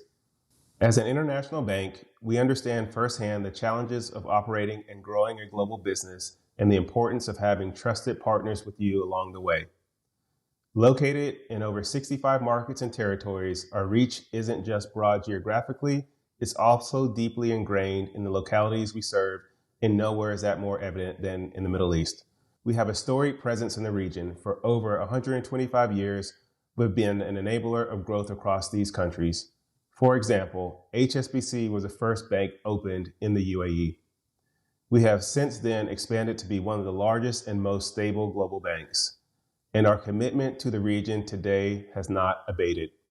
We have more than 300 branches across the region and are the partner of choice for over 1,750 international corporates headquartered out of the region. Trade was our genesis. HSBC was originally founded in 1865 to support trade between Asia and Europe. Your countries have long established relationships with the UK and US, and we strive to support these. Recently, HSBC arranged the region's first sovereign green bond for the government of Egypt. We helped the Saudi Electricity Company with the kingdom's first US dollar-denominated green issuance. In fact, we have played a role in every single one of the region's public green finance transactions in 2020. Our strength in sustainable finance is part of our pledge to facilitate $750 billion to $1 trillion of finance and investments to help the transition to a net zero global economy by 2050. We are also committed to supporting the local communities through different philanthropic initiatives. At the beginning of the crisis, we made contributions to help over 80,000 individuals and families impacted by COVID-19. The Middle East has a strong entrepreneurial spirit, and so does the US. HSBC was, is, and will continue to be where growth is, helping our clients unlock their potential. This pandemic has made us reconsider the future of almost everything, personally, commercially, and on a societal level. At HSBC, we know that the Middle East will continue to be a priority growth for us, a place we hope to connect companies to global opportunities. HSBC is ready to support your business's expansion in the region and beyond. Thank you for your time, and should you want to learn more about HSBC's proposition in the US, please don't hesitate to contact me.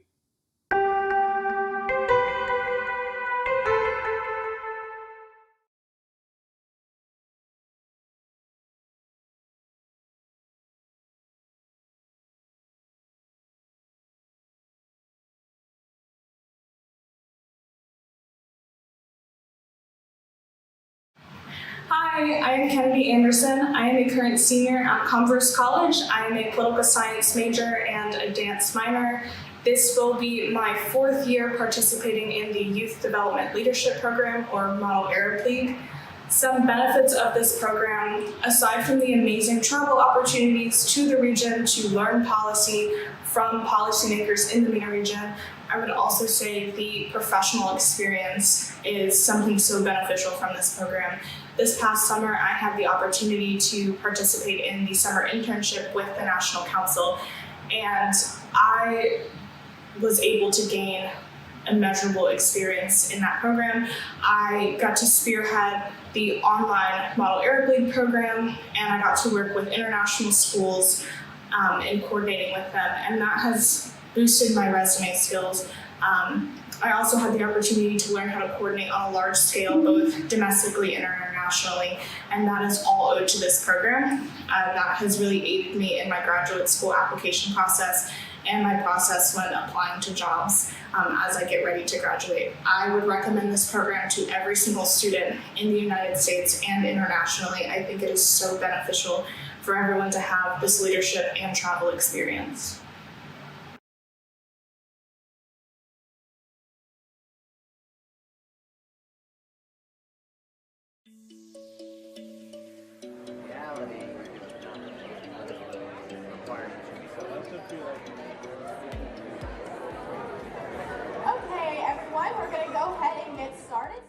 For me, Model Arab League is a great opportunity to learn more about the whole Arab world in that Middle Eastern region. I think it's a great way to build cross-cultural understandings because you get an opportunity to research, learn more about the history, culture, politics, and life in these countries that I have never been able to visit, but I feel very fortunate to get to learn a bit about them through debate and the proceedings here at Model Arab League conferences.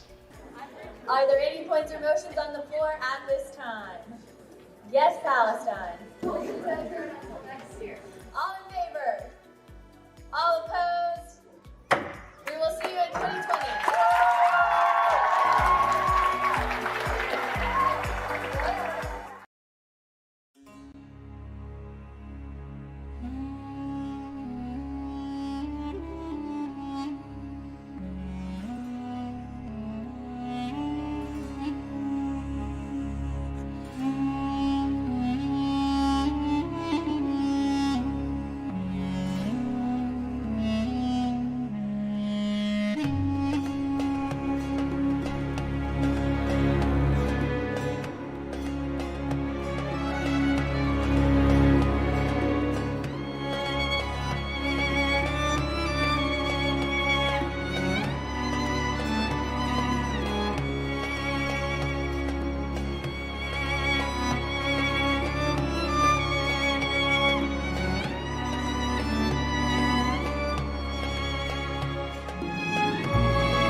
These walls do talk. There are stories in the architecture. This generation, this civilization, yes, but also this door, seasoned by the hands of young dreamers. This glass, lighting a miracle newborn. This night, this all-nighter. We design settings for the human story. Collisions of space and material, people and ideas. Spaces that embody who we are, empower what we will be. We believe in place. That vibrant places collect vibrant people. That the thing you can't quite put your finger on can be touched, known, created.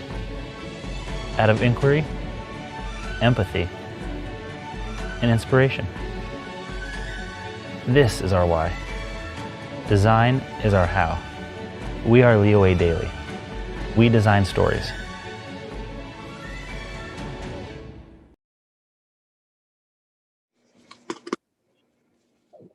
Leo Daly is a legend in his own lifetime, and he shows that those who are in the deep interiors of a country can also be extraordinarily engaged internationally. It's part fact, part myth that in the United States, people on the two coasts, the Atlantic coast and the western coast, California, Washington, and Oregon, that these are the more internationally engaged and involved with regard to trade, investment, and technology cooperation. But not so in the case of Leo Daly. It's a two-generation family of designers and architects, literally hundreds of architects and designers. I've met a number of them who've been involved in basic major infrastructure projects in the Eastern Arab world that have profoundly modernized and transformed these economies in the development direction. Leo Daly. Thank you, thank you. Your Royal Highness, Your Excellencies, distinguished guests, my dear friend, Dr. John Duke Anthony, ladies and gentlemen watching from all over the world. I am pleased and proud to serve as a member of the National Council on U.S.-Arab Relations International Advisory Committee, where I volunteer to advance the National Council's important educational work, building bridges of understanding between the United States and the Arab world. The organization's work is needed more now than ever. I am personally delighted with the Council's educational efforts. This nonprofit organization needs your support and generosity to continue making a difference, especially during this time of the pandemic. The National Council is very pleased you have joined us, and we hope you enjoy not only this online virtual session right now, but all of the carefully planned presentations this week during the Council's annual conference. We are especially looking forward to Prince Turki Al Faisal's remarks today. Thank you. I have wonderful memories of Prince Turki over the years here in Washington and in the Kingdom. He and his family have done so much for Saudi Arabia's international relationships, while also enhancing the quality of life in Saudi Arabia, including in the areas of health and education. Prince Turki works tirelessly to advance his country's interests and push forward the enormous changes and opportunities we are all witnessing taking place in Saudi Arabia. I first met Prince Turki when I began traveling to the kingdom in the very early 1970s. It was a very early time for the cities and the whole system.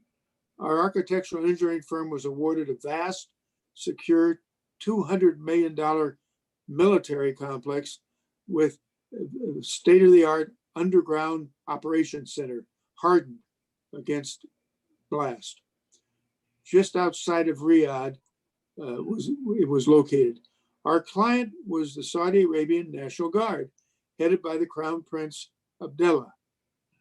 This first project led to our firm's 50-year presence in the Middle East and hundreds of completed projects. Crown Prince Abdullah also introduced me to Razi Al-Ghoseibi, the Minister of Industry and Electricity, which led to another significant outcome. He was a great advocate of further education. Al-Ghoseibi proposed that we collaborate to develop a graduate intern program for young Saudi architects and engineers. We formed the Saudi Consulting House / Leoy Daly and trained over 100 young professionals in our Omaha headquarters and later in our Riyadh office building. I'm very proud of our many graduates that went on to hold key positions in the Saudi government. Which brings me to my first meeting with Princess Rima. Prince Turki's sister, excuse me, Prince Turki's sister is Princess Haifa bin Faisal Al Saud, who is Prince Bandar's wife and Princess Rima's mother. One day, when I was visiting Prince Bandar at an army base near Riyadh, in his prefabricated home there, I met Princess Rima. She was playing with other children on the floor in the living room of the house. I found her very smart and charming even then. Who could have guessed that this very accomplished George Washington University graduate would be the first woman ambassador named by the Kingdom of Saudi Arabia? We'll look forward to hearing from her tomorrow while learning from her uncle today. In conclusion, please enjoy these 3 sessions convened by the National Council on U.S.-Arab Relations, marking their 29th conference. We are very fortunate to have the opportunity to hear from so many specialists, and we look forward to hopefully being together next fall for the Council's annual gathering marks its 3rd decade, 30 years. Thank you, Prince Turki, for joining us, and thank you for everyone else for tuning in. Dr. Anthony, I'm passing the baton back to you. Thank you, Mr. Daly. Thank you for your support and for the continuity of your family's leadership in innovation and creativity in the arts, humanities, and social sciences, at the same time enhancing the well-being, material well-being, and the standard of living of peoples throughout much of the world, not just in the so-called developing world. We're all developing, none of us are fully developed there, but you particularly focused on the Arab East and your relationship with the ruling families, not just of Saudi Arabia, but the other monarchies in the region is profound. There are none other like the Leo Daly Corporation. We're lucky to have you as a friend and as one of our supporters.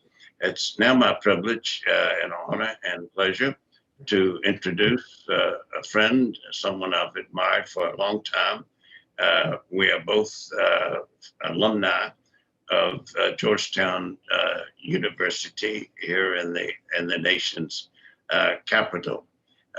His Royal Highness Prince Turki Al Faisal bin Abdulaziz bin Abdurrahman Al Saud is the chairman of the King Faisal Foundation and Center for Islamic Studies and Research.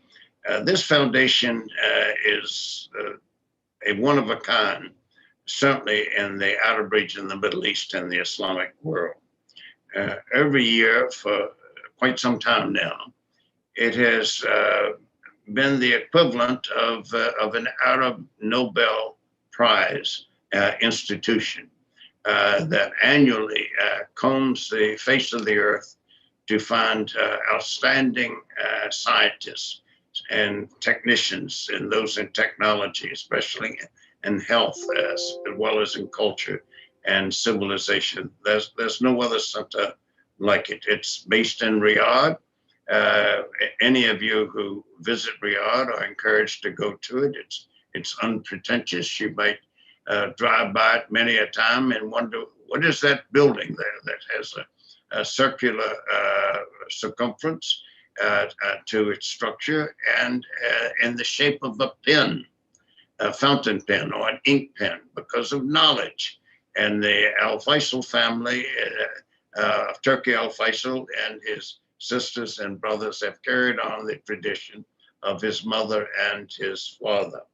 I was privileged to have met his father before he became king in Saudi Arabia as well as in Washington. And Prince Turki has been a fixture of these policymaker conferences now for more than a decade. Each year, by popular demand, he has graciously cleared his schedule and returned to share his thoughts, his insights, his information, his knowledge, his understanding, his analysis, his prognostications, and his assessments of trends and indications that are of immense importance to policymakers in particular, but also with regard to decision makers, those who are involved with helping to formulate a country's policies and positions, its actions and its attitudes.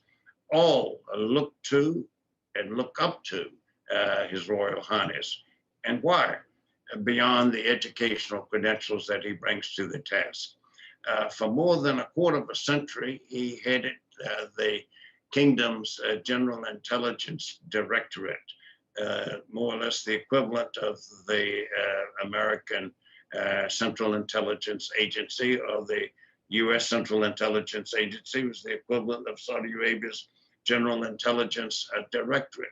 A position like this requires multiple facets that elude most people in terms of their character, particularly in terms of honesty, in terms of dignity, in terms of trust, in terms of respect, in terms of erudition. These are things that a person is not born with, but is schooled with, and their parents serve as role models, as did Prince Turki's parents. Very few people alive today are the children or part of the progeny of the parents that His Royal Highness is. The university in Jeddah, Queen Ifat University, is named after his late mother, Queen Ifat, Alyahya, God rest her soul.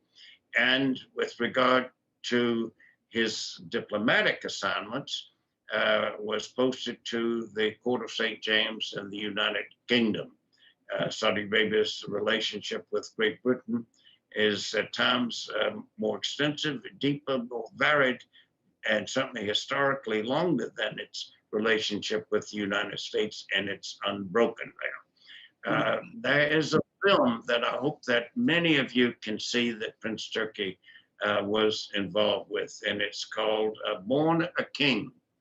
And it is a documentary, quasi-documentary, superbly performed, choreographed, and acted largely in Great Britain.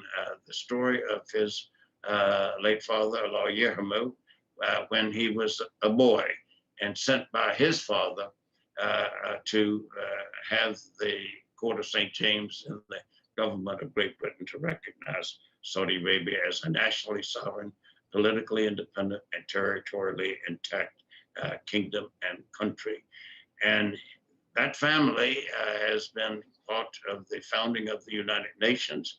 His father was present at the founding of it, present at the founding of the League of Arab States, the world's oldest regional organization committed to addressing regional challenges, issues, and conflicts through diplomacy, law, and peaceful mechanisms.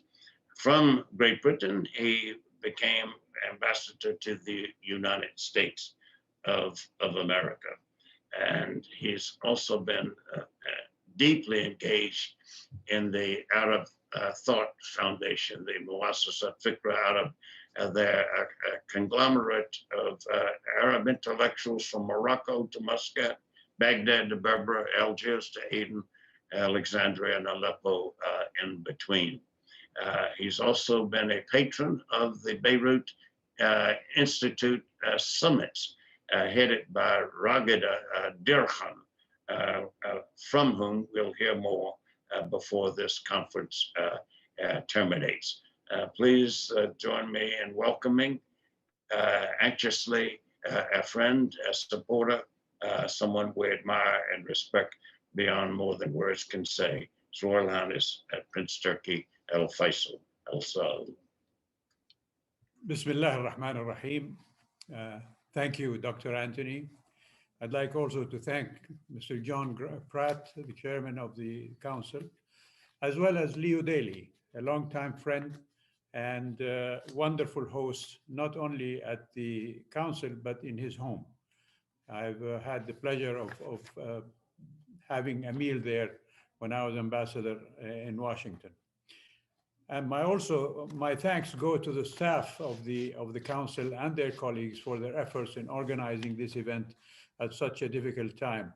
Pat Mancino, of course, is the dynamo that makes these things happen. Thank you, Pat. Ladies and gentlemen, at a time when the world is facing its most critical crisis that is claiming thousands of lives every day worldwide, we're learning firsthand how much is the oneness of our human destiny is. COVID-19 proved beyond any doubt the importance of multilateralism in dealing with our common enemies, and the importance of humility and cooperation between nations for success in facing our global challenges. A brief report, ladies and gentlemen, on where the kingdom is in this turbulent year. King Salman chairs the G20 summit, which will convene in 4 days. He already held an extraordinary meeting last July via cyberspace because of the advent of the coronavirus pandemic. This malign and ugly, lifeless invader continues to take its toll on humanity. Hopefully, the vaccines under development will stop it, if not eradicate it. The kingdom took exceptional measures to combat this disease, which brought down the number of daily cases from over 1,500 in the summer to under 400, and the percentage of deaths recorded is one of the lowest in the world.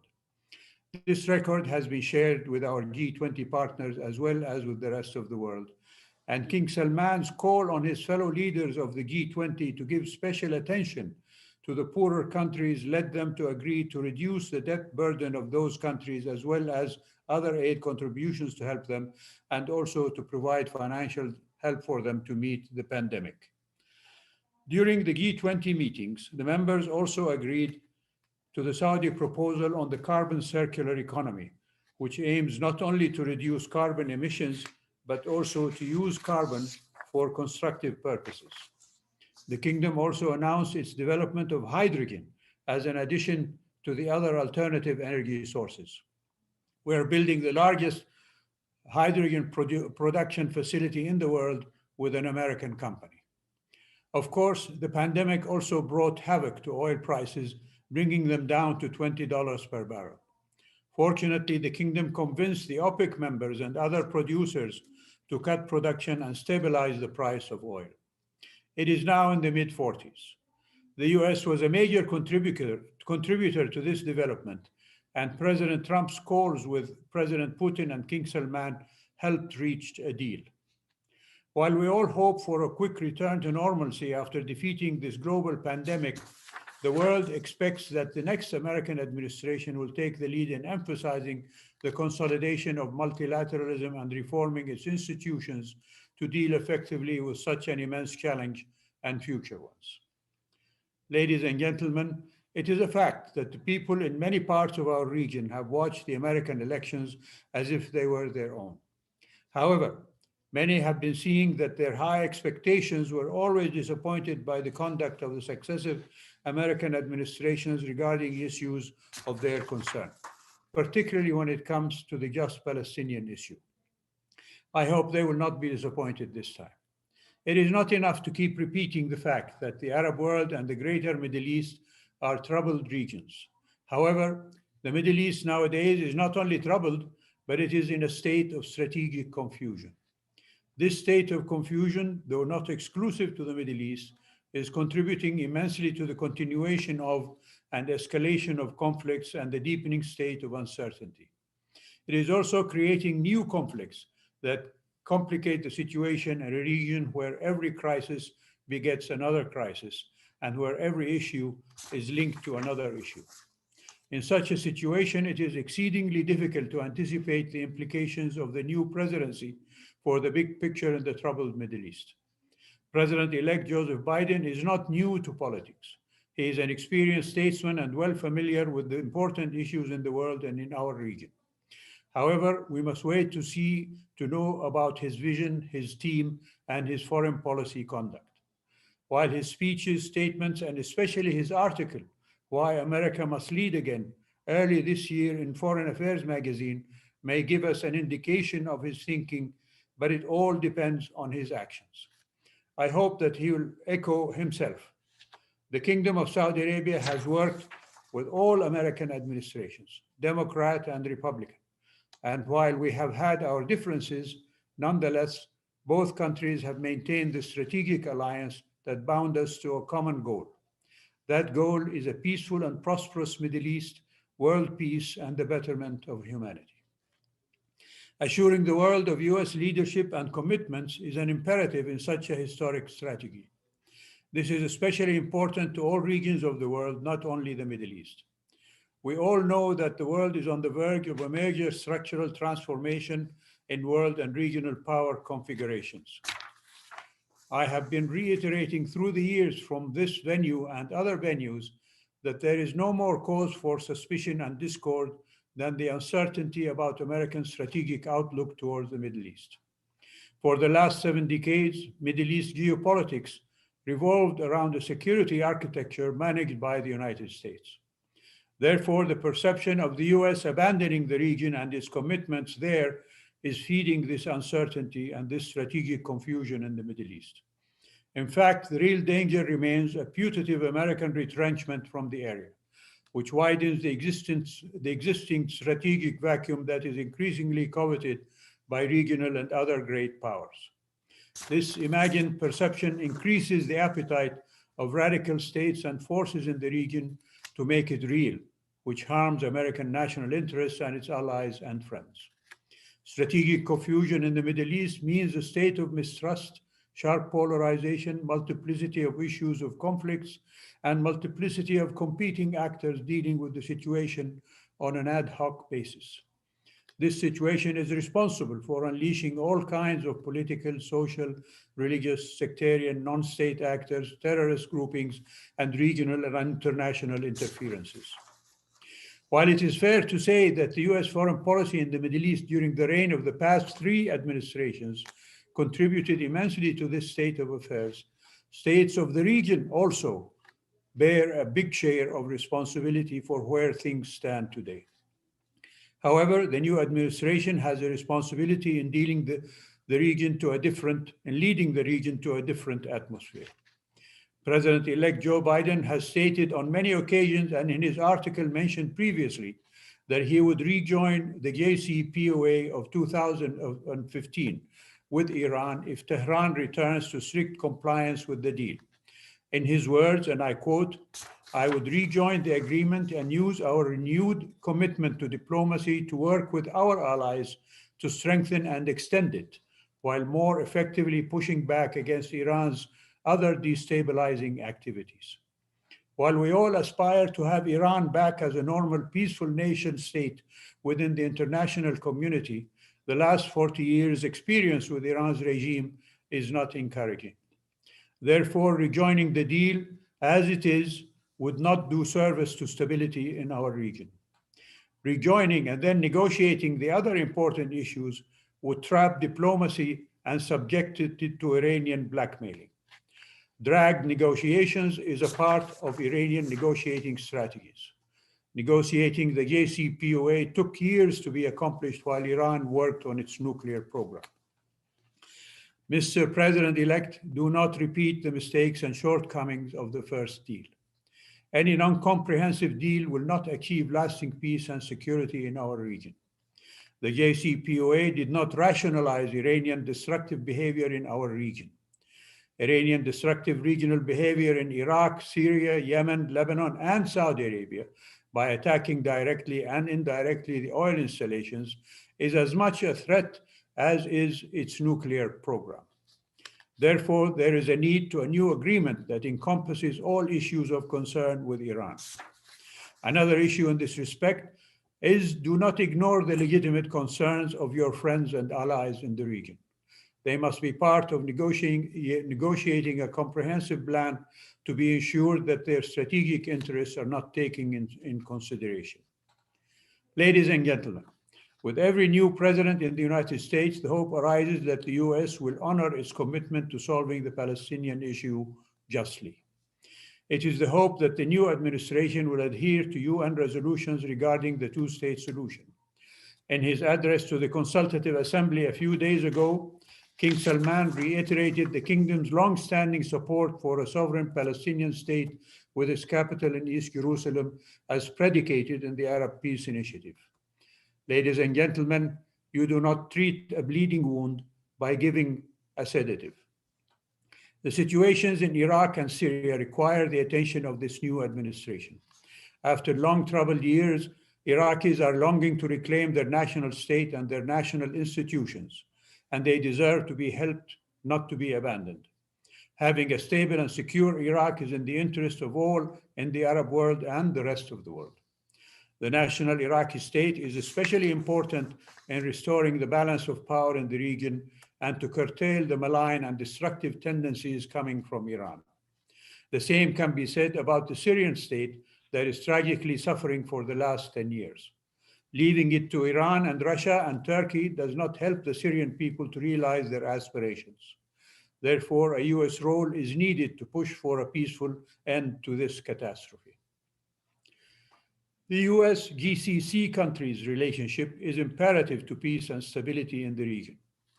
Therefore, bilateral and multilateral relations are always steady and well preserved by both parties, regardless of difficulties that arise every now and then.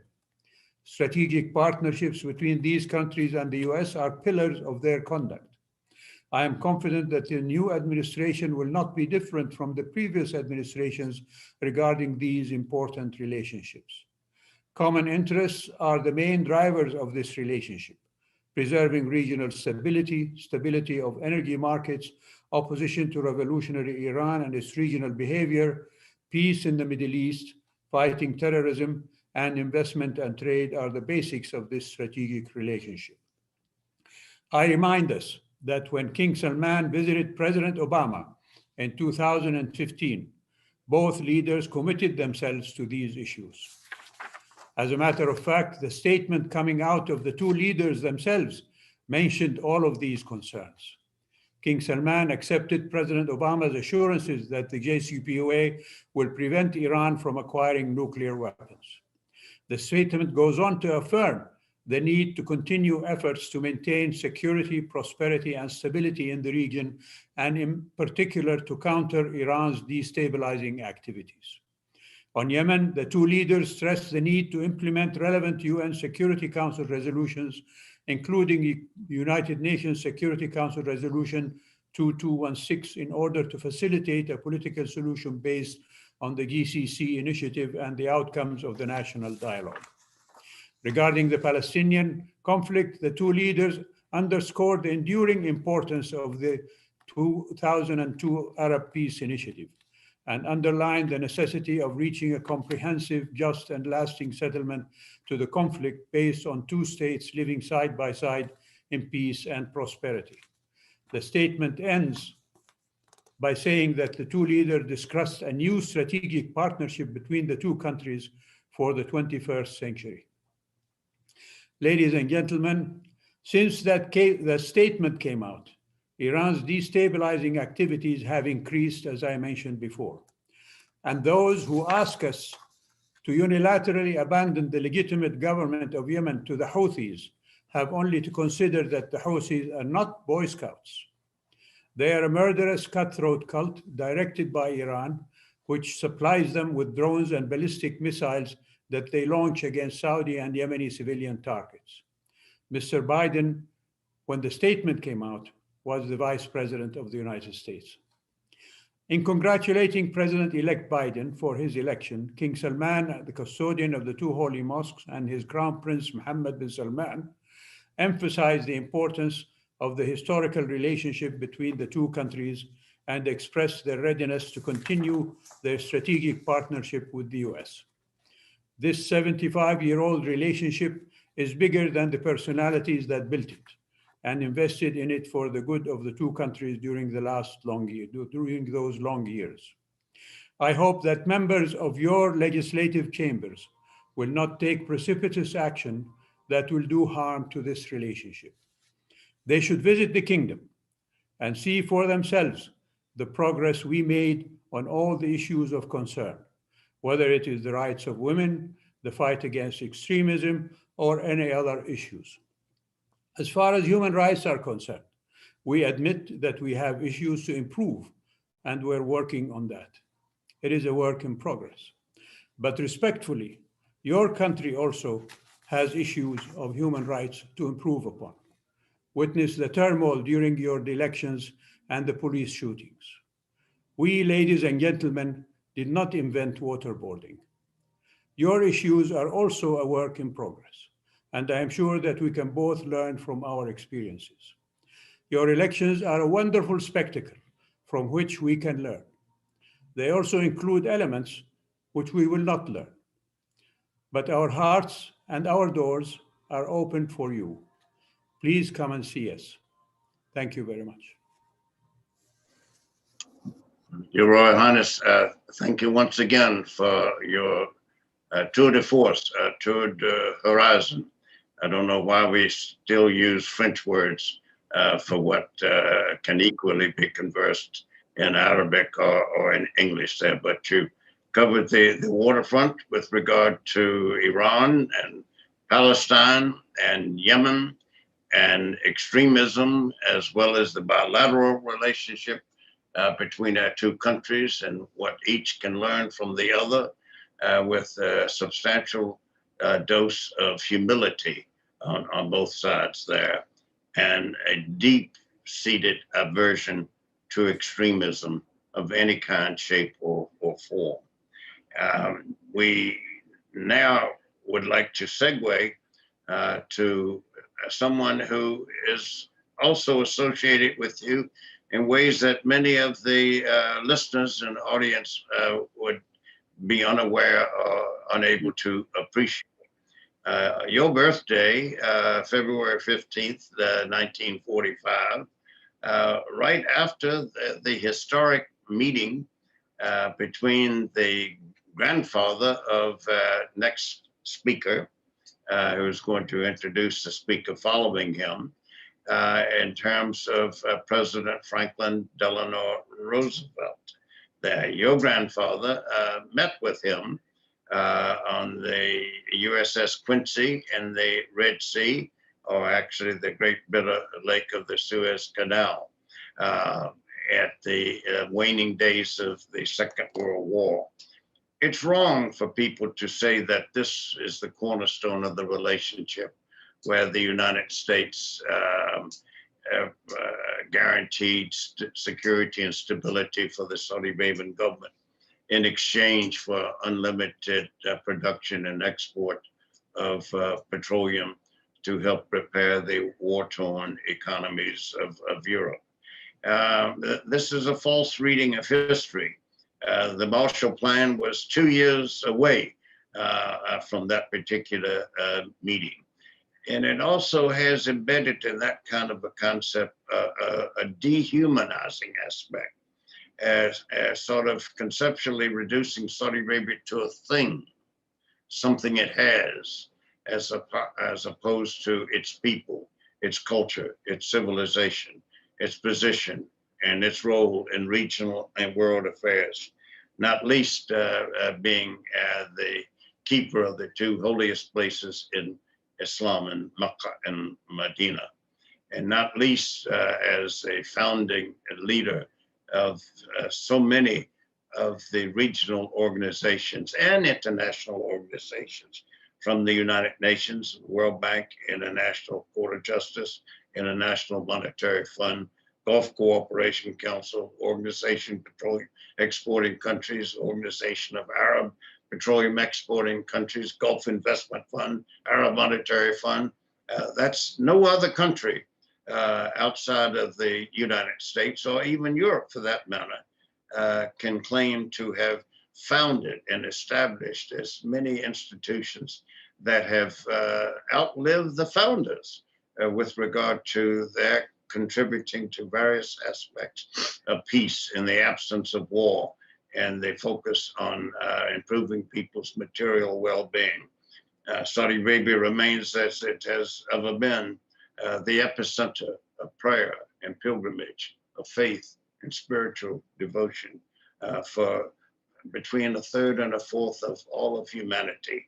So when people reduce the relationship to a thing there in terms of a depletable resource in the area of hydrocarbon, oil and gas, this dehumanizes the conceptual framework with which to pursue one another.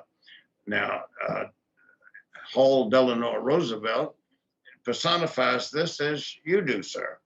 The two of you being the grandsons of extraordinary world leaders. And particularly in the case of Mr. Roosevelt, Delano Roosevelt, because he's been an executive committee member of the Bahrain Hospital. And if truth be known, it was the doctors that came from that hospital across the sea to Saudi Arabia, to Riyadh, at the end of World War I in the early 20s. So this medical diplomacy, people-to-people relationships there, where these doctors would come for a week at a time and never send a bill. And Prince Turki's grandfather was amazed, comparing the United States behavior to that of France and Great Britain, which were colonial powers in the region, and the United States was neither of the two. So there's a corrective here. Now, just as Prince Turki's career has been deep, and especially on the educational plateau, and multifaceted over the years and diverse, so too has been Delano Roosevelt's. Ponder the following. Ask yourself how many people you know have read about or have heard who've had an education and a preparation for a commanding leadership role like he has. He's lived on both coasts, the East Coast and the West Coast. He's now the president of the U.S. Saudi Arabian Business Council, the primary private sector bridge linking two private sectors for trade, investment, commercial and technological cooperation. The man has been involved in environmental issues, especially on the West Coast of the United States. He went to a military academy. His father served 6 terms in the U.S. Congress and subsequently was ambassador in Geneva to all of the international organizations headquartered there. And he's been the president of the Middle East Council of U.S. Chambers of Commerce in the Arab world. Now, this is the interface of all of the American business leaders in the Arab East, Kuwait, Bahrain, Saudi Arabia, Qatar, the United Arab Emirates, and Oman. Ask yourself if you've met an individual such as Hall Delano Roosevelt, former vice chair of board of directors at the National Council on U.S. Arab Relations, and now the president of the U.S. Saudi Arabian Business Council, Delano Roosevelt.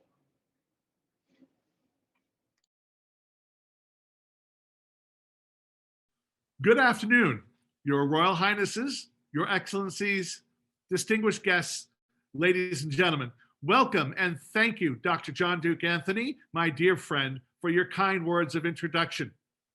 It's an absolute privilege and an honor to be with you this afternoon for the National Council's 29th Annual Arab-U.S. Policymakers Conference. Once again, you've assembled quite an impressive lineup of speakers and sessions focused on America's relations with the Arab region, the Middle East, and the Islamic world. My association with the National Council on U.S.-Arab Relations dates back many years. I've had the pleasure of serving on the National Council's Board of Directors, as well as the International Advisory Committee. My association and friendship with the National Council's founding president, CEO, and with Dr. John Duke Anthony, as well as the chairman of the board, John Pratt, and the many wonderful people and programs of the council has been a wonderful educational experience. On February 13th, 1945, my grandfather, the 32nd President of the United States, Franklin Delano Roosevelt, ventured to the Great Bitter Lake along the Suez Canal, and he made history by receiving Egyptian King Farouk on his royal entourage aboard the USS Quincy. The meeting between His Majesty and my grandfather that day highlighted not only how purchases of Egyptian cotton had supported the United States during World War II, but of also how Egypt and the United States might enhance their economic relations in the future. After their meeting, my grandfather presented King Farouk with an autographed copy of his inaugural address. Just as important now as they were then, discourse, discussion, trade and investment, and people-to-people relationships between Egypt and the United States continued to underpin our mutually beneficial relationship.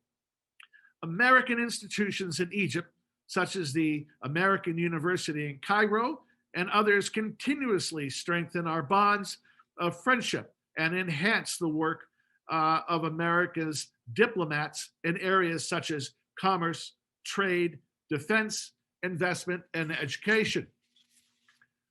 Today's invited guest, His Excellency Mohammed Abu Elenin, is a leader in the areas of business, trade, and investment, as well as in the political realm.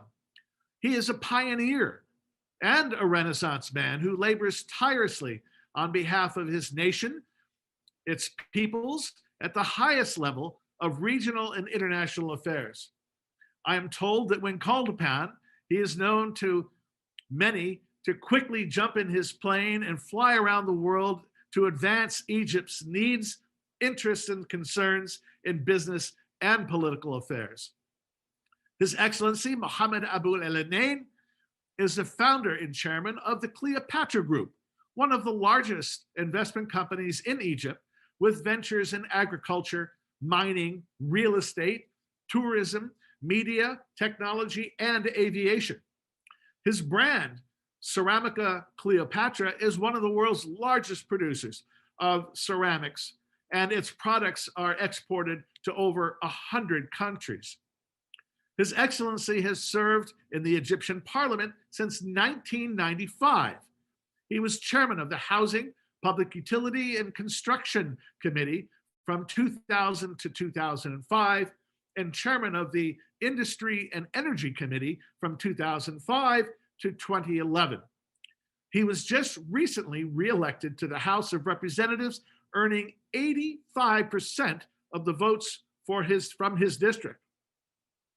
In addition to his business interests and service in Egypt's parliament, His Excellency Mohammed Abu Elenin also served for 2 years as president of the Parliamentary Assembly of the Mediterranean, or also known as PAM.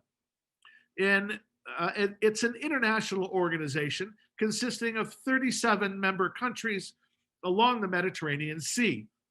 In 2013, he was unanimously chosen as honorary president of PAM for life, as well as PAM's roving ambassador. Since 2007, His Excellency has served as head of the Egyptian European Council, which strives to strengthen political and economic cooperation between Egypt and Europe. The Council's 300-member organization include business people, university professors, current and former ambassadors, and parliamentarians from Egypt, Europe, and Asia. In 2001, His Excellency established the Abu Elenin Foundation, which works to improve literacy, social development, and health services in Egypt. He also serves as international business and economic consultant for the United Nations World Organization for Trade in Services and is an accredited international and industrial arbitrator. His Excellency has been recognized internationally for his business success and innovations. Among the various awards that he's received are largest exporter to the Japanese market, the INPEX Award for Creativity and Innovation, the Golden Ladder Award from Italy, the United Nations Industrial Development Organization Award of Excellence, and in May of 2018, the African Union's Top Industrialists in Africa. On behalf of the National Council in U.S. Arab Relations, we welcome His Excellency this afternoon. Of course, for him in Cairo, it's this evening, to the 29th Annual Arab-U.S. Policymakers Conference. His Excellency today has brought with him a short video that we're all going to watch together before having the opportunity to hear from him directly. Let's now watch the video. Thank you.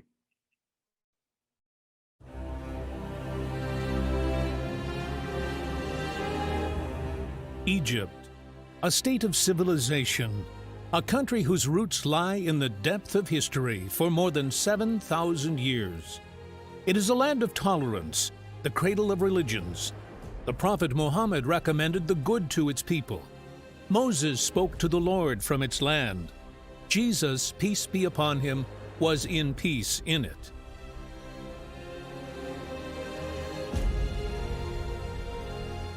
The oldest civilizations passed by of Egypt, so Egypt was the cradle of the Pharaonic civilization, an incubator for the Greek and Roman civilization, a beacon for the Coptic civilization, and a protector of the Islamic civilization.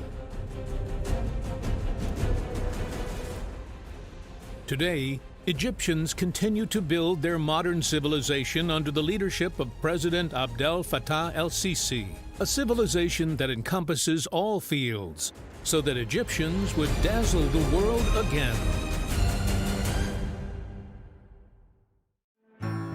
After the revolution of June 30th, Egypt took important steps to the road of stability, at all levels from security, political, economic, to social.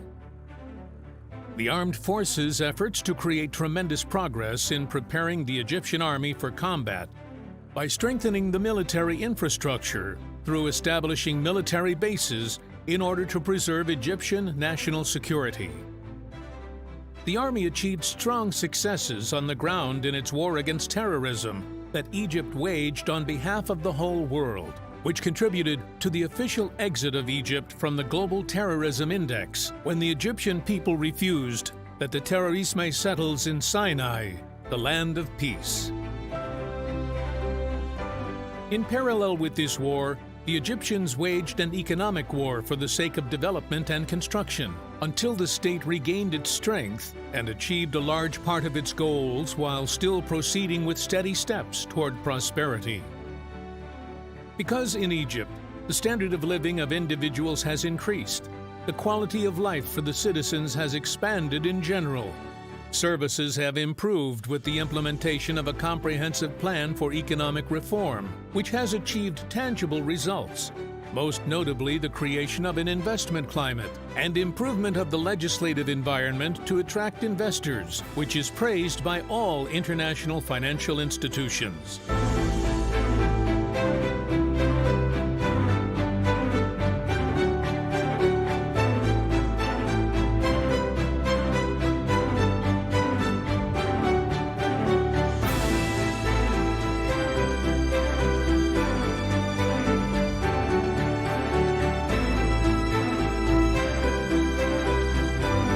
These international accreditations for Egypt did not come out of nowhere.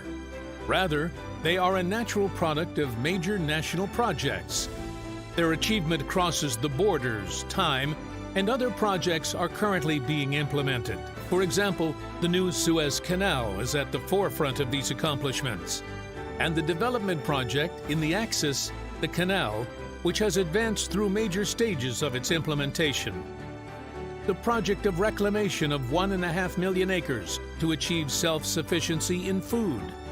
The project of establishing millions of housing units for all levels. The project of establishing 14 smart cities, most notably the new Al Ain city on the north coast, the new administrative capital to be first green city with an area of 170,000 acres that has the capacity to accommodate 7 million people. The establishment of specialized industrial cities integrated in all governance, the National Project for Electricity, and the National Project for Roads and Tunnels. The project to develop education and scientific research and pay attention to the cultural dimension in addition to developing museums.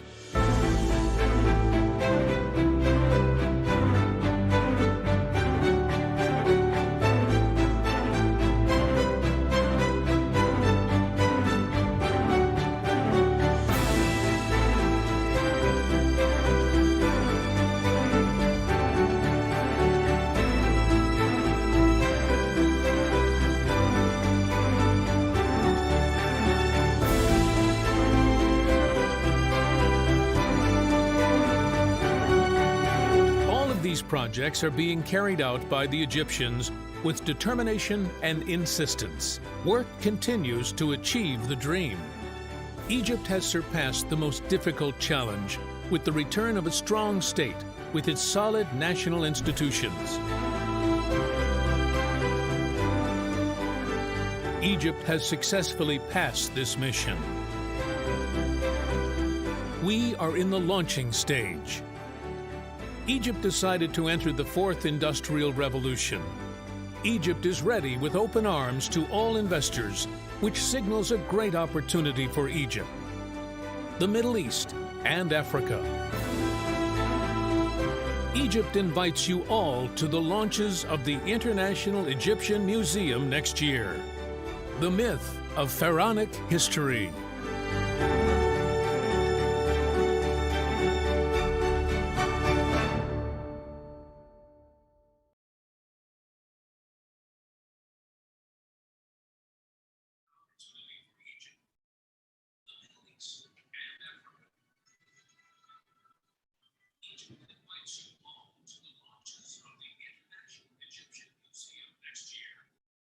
Capitalized in that knowledge base is that between 1 out of 3 or 1 out of 4 of all Arabs is an Egyptian.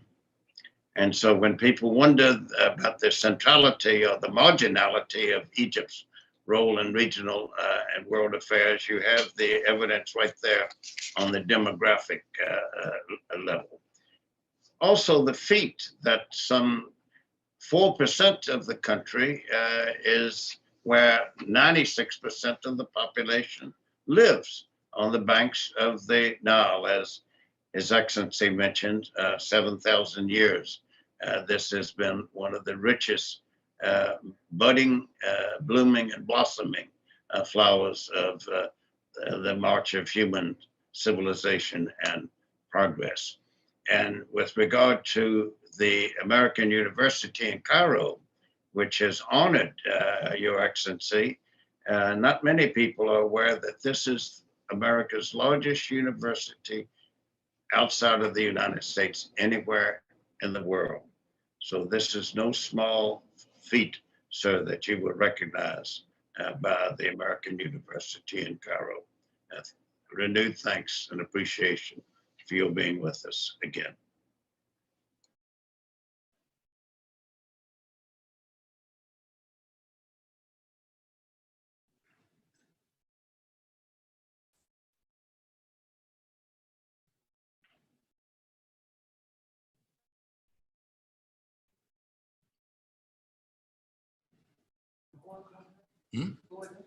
انا الكلمه كده على طول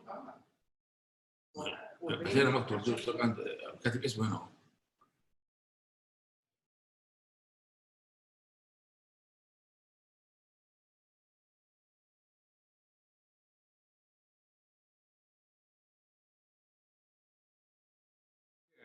You're welcome. Okay. Good afternoon, Your Royal Highnesses, Your Excellencies, distinguished guests, ladies and gentlemen, welcome. Welcome you all. And special thanks to Dr. John Doc Anthony, my dear friend, for his kind words in introduction. And also special thanks to Mr. Roosevelt, which was very generous introduction in my honor to be introduced by him. Special thanks to everybody and to my friend Patrick, which always facilitate and always ruling the cooperation between all the Arab association with American Council. I am really wishing all the best also, all wishing you a happy Thanksgiving. Indeed, today I would like to thank you again for the purpose that you are inviting me to talk about Egypt. And really, I would like to invite you all to see what's going on in Egypt. And before to talk about Egypt, I would like really to congratulate President Joe Biden, elected president, hoping that his presidency will witness more momentum for the Arab-American relations, which will contribute to achieve our common aspiration for peace, stability, and prosperity. As it is clear now to all of us, Corona pandemic,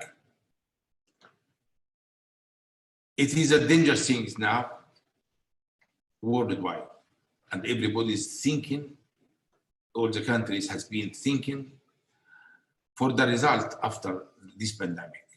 Today, the worldwide are suffering.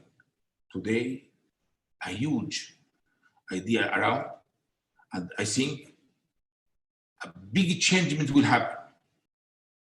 Changing for the international system, changing for reshaping globalization, reinforcing of the national priorities, refocusing in the international priorities, and paying attention to the security implication of the economic policies.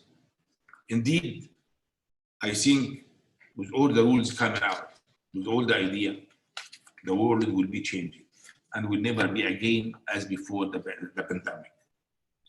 This problem, I think, is worldwide, and the triangle between America and Europe and also the Middle East has to sit together to draw a new vision and a new idea to see what we can do. This is number one. The second, as you understand, that the relationship between Egypt and America, it is stable. It's an essential relationship that produced a benefit for both countries.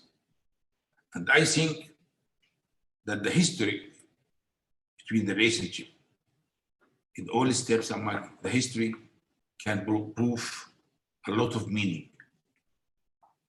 We really appreciate the roles of President Trump concerning the most important issue which Egypt is facing today concerning the water, the life of Egypt.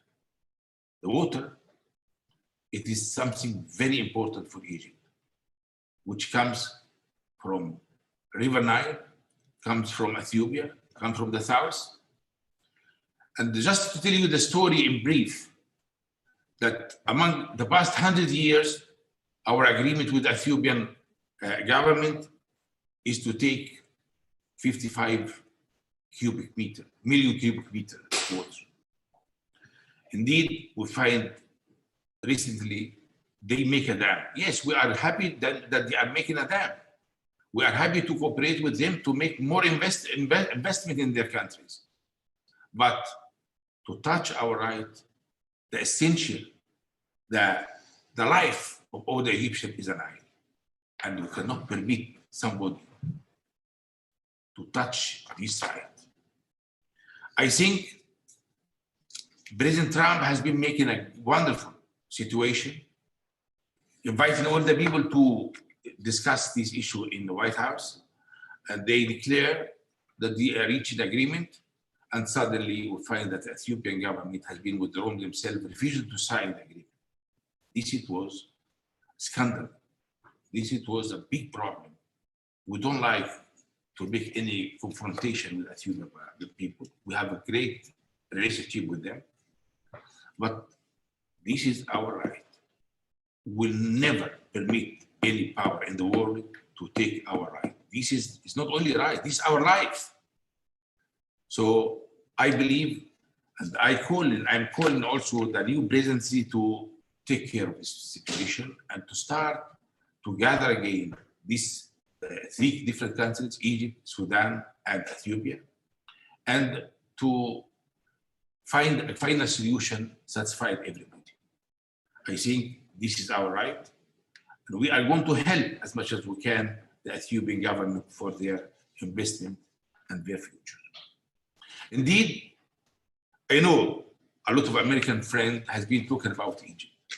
And I think I'm glad that I send you the video, which only give you a briefing about what's going on in Egypt. Egypt is making a modern Egypt today. If we talk about modern Egypt, President Abdel Fattah al-Sisi has been gathered all Egyptian power in one track, the sustainable development. This is the track of President Sisi. The peace process. He is gathering all our power for every day, when I mean every day, a new initiatives, a new added value, a new project. And each area in Egypt is witnesses for its development in each sector, worldwide Egypt. But I want to say that Egyptian, with their president, with a big support of the people behind their president, loves our president Fattah al-Sisi and trust him. And this is the way and the gate to make and to achieve all this. It is a miracle today when I'm talking about Egypt. When I'm talking about what happened in Egypt, you cannot believe that we have in 6 years, what is done in 6 years is more than what can be done in 20 years. Just to give you some numbers, it's clear that Egypt has been 14,000 different projects. 14,000 different projects. These projects is not only in Cairo or Alexandria, no, this is distributed among all Egypt, southern, north, east, and west. If you just talk about this project, need infrastructure, about more than 11,000 kilometers of roads. If you talk about this governance in everywhere, we talk about other 14 new cities, extension to the old governors, and the huge new city, which we call it, I don't know what I can say, because it's a very smart city. It is a new things which for Egyptian people was a dream to have an area, new area in Egypt, which was desert completely, and to build over this area, which represent double or more than old Cairo, all of it together, in order to make a huge and new, modern and smart city. We call it always the administrative city. This will receive, starting from next year, 7 million Egyptian inhabitants to remain there. All the embassies and all the ministries and all other people for all different activities will be transferred to there. I think it is a great job. done in a very limited time. It is a value added to the economy. It is a chance to give a job to the world. And I think that the people from outside admire to go there to see what's going on. Some towers done by Chinese big friends, which make a lot of towers there, which is going to be 80 floors. And these 80 floors there, you can see easily all the pyramids from 200 kilometers easily. What I want to say, that the numbers which we have been taken now, if you just talk with the video, you see that only 2 weeks ago, we have been inaugurating with a new universities, which in 6 years, we calculate 15 modern new universities, either for technology, advanced technology, even for different kind, which is for always looking about the future education. I think between the education and between the great number which added to the schools and the universities, Egypt is going to have great opportunity to develop with a brain-minded, with a lot of added value. 22 industrial zones has been achieved. Another parallel of Suez Canal has been achieved. If you talk about what's going on with other facility and other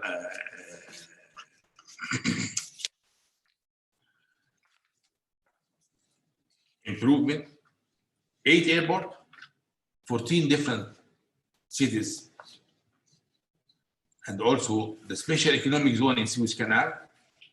And I think that if you see the numbers which has been declared before, that we succeed to reduce the rate of inflation from 33% to 4%, and with the occupancy from 13 to 7.2, and the deficit in the budget from 14% to 7%, and also the general debt from 108% to 85%.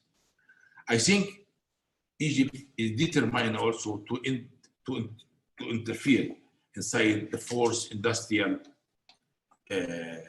revolution, and that's why all the universities, all the industrial zones are clear to everybody. Will come into all the investors, comes from Europe, comes from America, comes from China, comes from Russia, and start to appear in the market that there is a new industrial zone, Russian industrial zone, a Chinese industrial zone, and also some European are making now some industrial zone.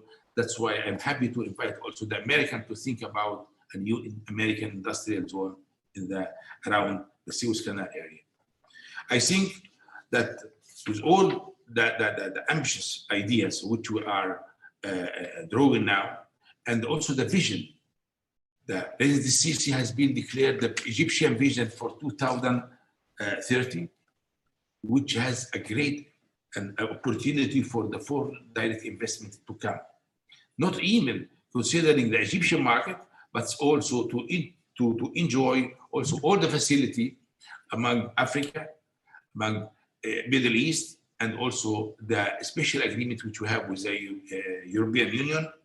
I think this is, when we talk about Africa, with all the 53 Africa, which is a free trade agreement started one year ago, and also with the European market, which started our agreement nearly 10 years ago, and also with all the facility between the Arabic countries and the Middle East countries, you have exceeded around 2 billion inhabitants in the market. Egypt is a gate to Africa, with all these facility, with all these vision which is drawing for the new industrial zones, and also the facility for transport, and also the chances for producing a lot of things to be exported to the external market, either in Africa or the others. It's a great chance to move ahead, and also to invite the foreign direct investors to come to invest in Egypt. I think today, really, I'm glad to hear Prince Turki talking about the most important issue, which is also touching Muslims. I think the Israeli-Palestinian conflict has to move ahead. Nobody accepts what's going on, what's that happened before concerning Jerusalem. Absolutely nobody accepted. And of course, it is something happened from one part, neglecting all the other parts. And I think the worldwide, nobody is approved these actions concerning Jerusalem. To solve the problem, the Palestinian problem, you have to sit and also to talk about the 5 famous issues. Nobody will accept less than this. And this is also the gate to produce the peace process in the area. I think it's a great chance also for the President Biden or to continue. And I think I'm glad really for this president that he has a great experience about Middle East issues. He was there and he's been drawing a lot of policies, and he also knows what's going on in the Middle East and also for each country separate. I think that this is a very important issue to be discussed and to be started with a great will. This determination for the will to solve this problem can be done. And also, if you just estimate that these initiatives which come from our friend in Emirate to start to have a good relation with Israel and also Bahrain and also maybe Sudan and also maybe other countries, we are glad for this. We are happy to cooperate with Israeli people, but not to kill the other people or to take their rights. I think Jerusalem is for all Muslims, for all religions, not only a part of their capital. Nobody will accept that. The second thing is now what's appeared in what's happening during the past few months. We find some people start to insult Prophet Muhammad. Do you know how much it could be dangerous, these things? Do you know they are touching the feeling of 2 billion inhabitants? Nobody will accept that. And this is also a way and a great gate to enter the terrorism worldwide. I think as a parliamentary man, as MP, I'm happy to invite United Nations, and to call the United Nations, also to call the Congress, and also to call the international parliament, and to call all the people to start to talk about new legislation in order to eliminate this attitude and also to criminalize who is going to touch the God messages, the Prophet Muhammad or any other prophet, also to touch or insult any religion. Nobody can accept this. I think it's worthwhile now that all the people, all the community start to think about a new legislation in order to defeat these people worldwide. Last thing is to talk about it is a question of the terrorism. Tourism worldwide, you know what's happening now in the world. And you know what the role of Egypt, what's been doing in the past 6 years when we defeat them in Sinai and we kick them away from this area. It is taking a lot of our men, our great people from our military and also our army. I think Egypt has been defeated the terrorists, also facing them lonely and defeat in front of a big risk for these things. But I'm happy to say that now in Sinai is around 98% is clean now away from the tourism, except a small area, which is going to be done in very short time. I'm happy to say this because this is a great effort. Although we are keen to make our proceeding to our development program, we also try to reinforce our military in order to defeat all this terrorism. It's a time that President Biden also realize who is encouraging this terrorism. There are some countries which call them and host them in their country and finance them and give them a media platform to stay there. I think it's a time also to start to talk about these countries and to take some legal step about these leaders which host these terrorists for political issue or for other issues which is not acceptable worldwide. I think we have a great future together. Egypt and America. And we see very well that America can do a lot in the Middle East, can understand the big change which happened in the past 10 years. Middle East is not the same as 10 years ago. Middle East, the youth people comes with another idea, with another mentality, with another perception, which has to be considered. Nobody will accept now somebody to interfere for internal affairs. This is absolutely unacceptable. But the people has to understand that all the doors are open for cooperation in different aspects. We have to think how to create this new vision, how to do the benefit and between United States and also the Middle East countries, and maybe also have a third party, and I believe also Europe. If we talk about this triangle in future, we'll have something which we'll never forget, and the people which are going to face this problem and solve this problem will have a great history, and also the people will have a great estimation. I think it's worthwhile to invite all my friends, all my colleagues to see modern Egypt and how this experience, how it's done the Egyptian when they support their leader. Mr. President Fattah al-Sisi has been making a great job, and we are happy to support him and to stand behind him and to say thanks, Mr. Sisi, for all the effort which is done for the Egypt. I believe the stability and security in Egypt is affecting all the stability and security in the Middle East, and the Middle East and Egypt, one task to be respected and to be dealt in a way that has to be stable and has to be encouraged for the development, which can also make a great chance with the cooperation with America and with all the others. Thank you again for your patience and for my speech, but I hope to see you again soon. And thank you to Mr. John Dock and Mr. Patrick and all the colleagues for the great chance to invite me.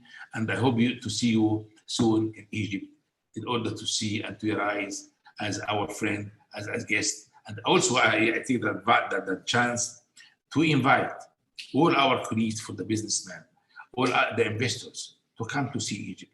There is a great opportunities to come here and to make a mutual business together for the benefit of us, to Egypt and America, and all our colleagues have this chance. I hope to get it soon as much as we can.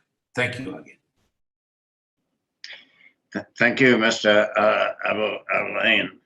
It's seldom that Americans in the mainstream media here are as up to date about the progress being made in Egypt's economic reforms, its commercial reforms, its more